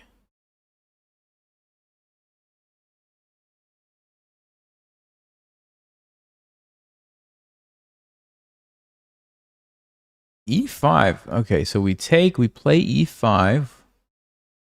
If I can get away with this, guys, we're in good shape. Let me think about this. I think we can. Let's go. Let's go here. E5. We're busting them open. We're going for it. Going for it all. Because this is pinned. So the pawn essentially is out of the game at the moment. So you've got a knight and a bishop, and a queen, basically. And then the rook becomes involved as well. The only thing that makes it a little tricky is a queen check, but if I calculated correctly, bishop takes, knight takes, I can go queen g2 and get a nice little attack going. So Aladdin G-Sling might be something here. I don't know.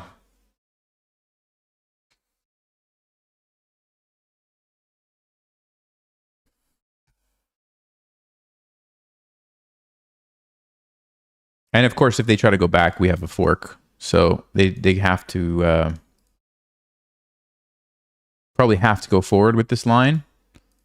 Unfortunately, I can't take here because queen f5 check looks like it. Oh, you know what? Wait a minute. I can wait. Oh, they played c4. I didn't think about this. I did not think about this. Okay, well, I guess I just go back. Oh, but then they want to take. Okay, that's a good move. That's actually a good move. Let me think. I don't think I have a choice, do I? No, I could go here. Hold on. I could go here. Which it gets a little interesting. Da-da-da-dun, check. We move. Actually, no. This might even be better. Ah, but bishop g3 now, and I don't have a fork. Okay, that was a good move. No, but there's this. Wow, this is confusing. This is really confusing. I'm keeping the pin, so the pawn can't take. If the knight takes, or the bishop goes back. So now we just jump over here, right? We get out of the pin.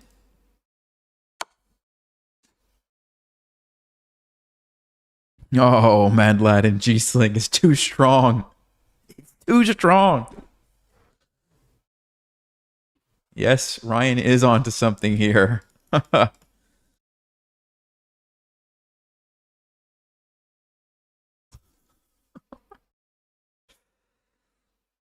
All right, we're not done yet, but we're on the right track. I think White's position is about to fall apart. Because if I can get knight c5 or something else before they get castle, they're in trouble.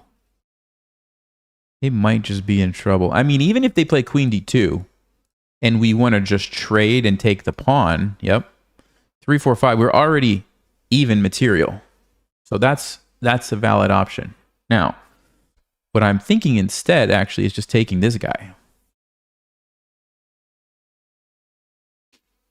And I'm saying, you can't castle. Rook c1 might be annoying, though. I have to think about that. Queen d5, let's say.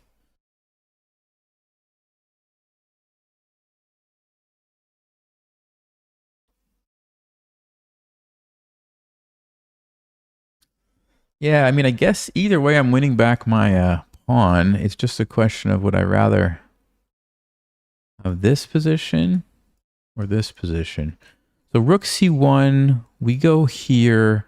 Then they could castle, though. Huh. You know what? I honestly think the endgame is not too bad. I think maybe I should go for that endgame. I think it looks pretty good for us. So let's trade the queens. Let's trade the queens. We'll take our pawn back.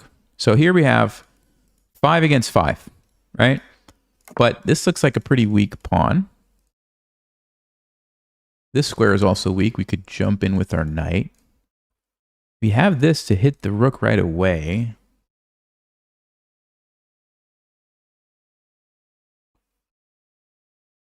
I'm going to wait on that. I'm going to go here first. Let's just kind of put the pressure on this weak point. I think I'd like to see both of my rooks here, maybe. Oh, they're going on the offensive. How about that? Okay. I wasn't exactly expecting that, but I think it's fine. We just drop back. We have f5 to chase this guy. We're still hitting this pawn. Oh, they want c5 maybe. Maybe that's what they want. c5. Interesting. c5, what do we have to do? Knight here? Knight here to attack it again? You can't get away with f5 because after takes, they're going to get a queen, unfortunately. No, they're not. We have king d7. Rook b8, though. b5. Wow. We could do that, actually. We could play f5. They get that. Yeah, let's see. They get a knight, we get a knight. They get a pawn. We go here. The only reason I'm considering it is because I'm left with the clump of connected pawns, which is very dangerous, but it's probably not smart. No, it's probably not smart.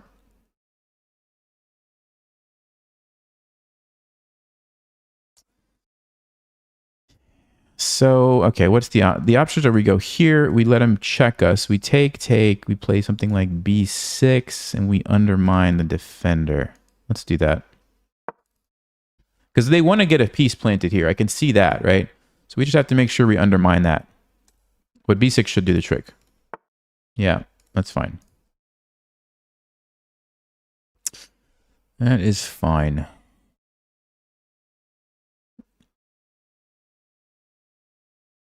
Wait, is it fine? They take check, I move. b6. Yeah, it's fine. It's fine. Let's go here. All right, we're even on time. This is going to be a nail biter, I think. Just got to stay up on time. Should make for a really interesting endgame. I have to make sure I don't lose this pawn. That's a key. That's a key. If we lose that pawn, we're in trouble. So I actually have to come up with something here.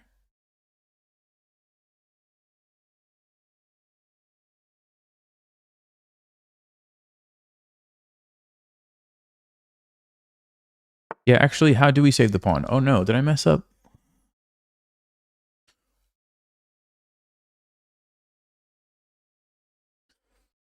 How do we save the pawn, guys? F5 takes check. We move. No, that doesn't. That actually that works. That works. F5 takes.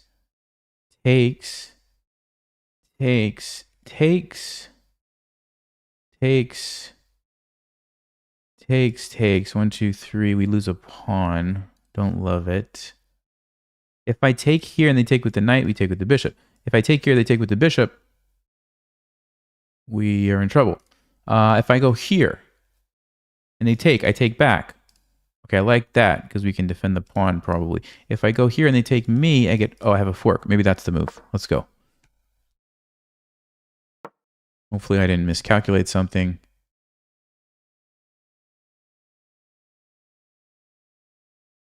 It's a very weak pawn, but I think we can either hold on to it or maybe somehow sacrifice it and get some counterplay. Is what I'm saying. Like if we land a rook on the second rank, that would probably be worth sacrificing a pawn for it.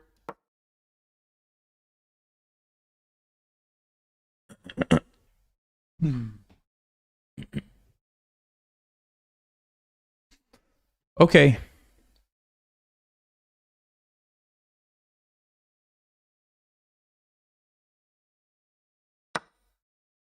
Oh,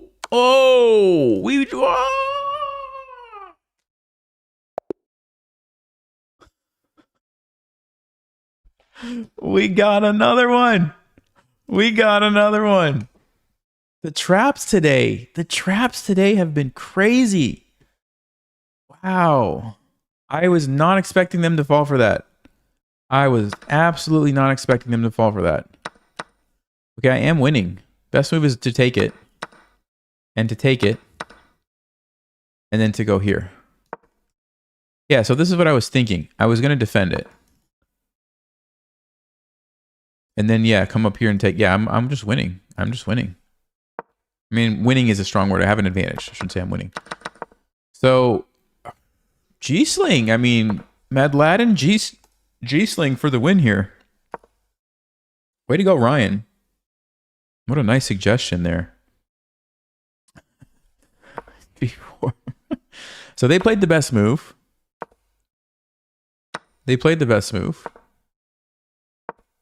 And they went back, which is, yep, best move. They played all the best moves. They did everything right against the opening. C3.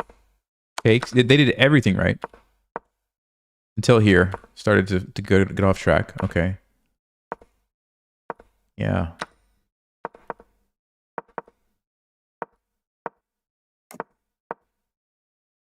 Yep. B4 was a bad move. Should have just developed their pieces. 92 is the way. Okay. Wow. And then just like that, here we are on move 17, and we've taken over the game. E5. Good thing I noticed this. This is the only good move for me. So yeah, this was really interesting because if they try to take with the knight, I take. They take. I take here. Let's say they castle. Oh, now I can take, and after this, I can just drop back. In fact, couldn't I have done that earlier? Couldn't I have just taken it here and gone back? Yes, I could have. But this way, they get a bunch of pawns for the piece. But even that would have been winning. So yeah, this e5 move was just was great. Busting open the center. How many times have we seen it, right, guys? Busting open the center before they get castled. It's a critical concept. Okay. Oh, I messed up. Queen e6 was the move here. So let him take this because now you can hit him with this. And what was the problem with my move? King f1? Seriously? King f1. Okay. Ugly move. Anyway.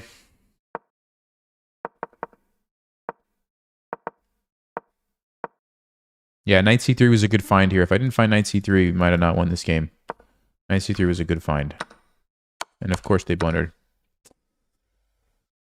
Ah. All right, guys. That's going to do it for me, but I do need some advice. What should I work on between now and the next stream? Let's just say I have 1 hour. Let's say I have 1 hour to devote to studying something. How do you guys think I should spend it? I'm going to continue this theme of letting the chat coach me. What's going to help me the most, guys? Opening preparation, endgame study, working on my tactics, strategic ideas. Like, would hit me with what you think I need.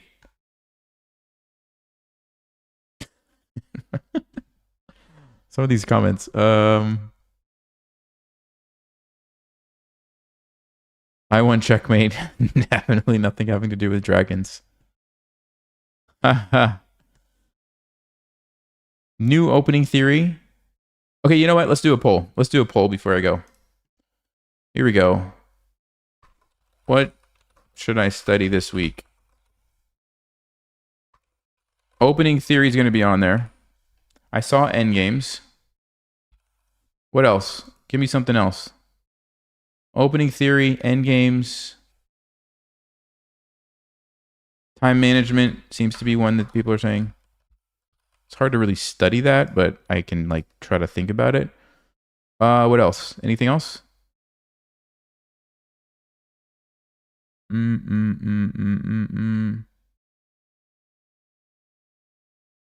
Okay, looks like we got 3. Oh, tactics. Yeah, we'll put tactics up there. All right, here we go. Ready?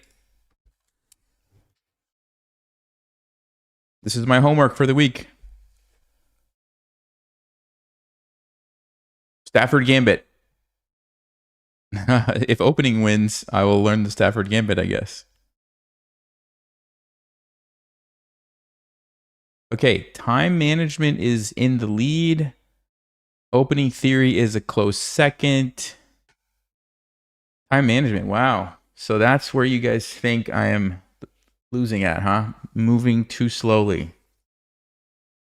I did move faster this stream, and we won every game except one. So there might be something there. Okay, time management is the winner. Opening theory is a close second.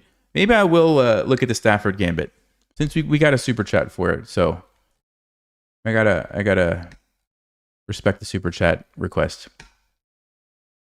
Can't train time management. Yeah, that's a good point. I don't really know exactly how I'm gonna train time. You know what I could do? This is what I could do. I could look at all of my past losses, or I could look at like my past like 100 games on stream and see if the games that I lost, I was playing like slower in the opening, and if the games I won, I was playing faster, or is that kind of irrelevant? Like that could be an interesting thing to research. It's just going to take a bunch of time, which I may or may not have that much time, but we'll see. Cool. Thank you guys. I'm going to get out of here. Appreciate the advice. It worked wonders. Look at that rating, 2456. I don't know how we did it, but we're back. I guess it helps that we didn't play any cheaters today. At least I don't think we did. See you guys on Saturday night.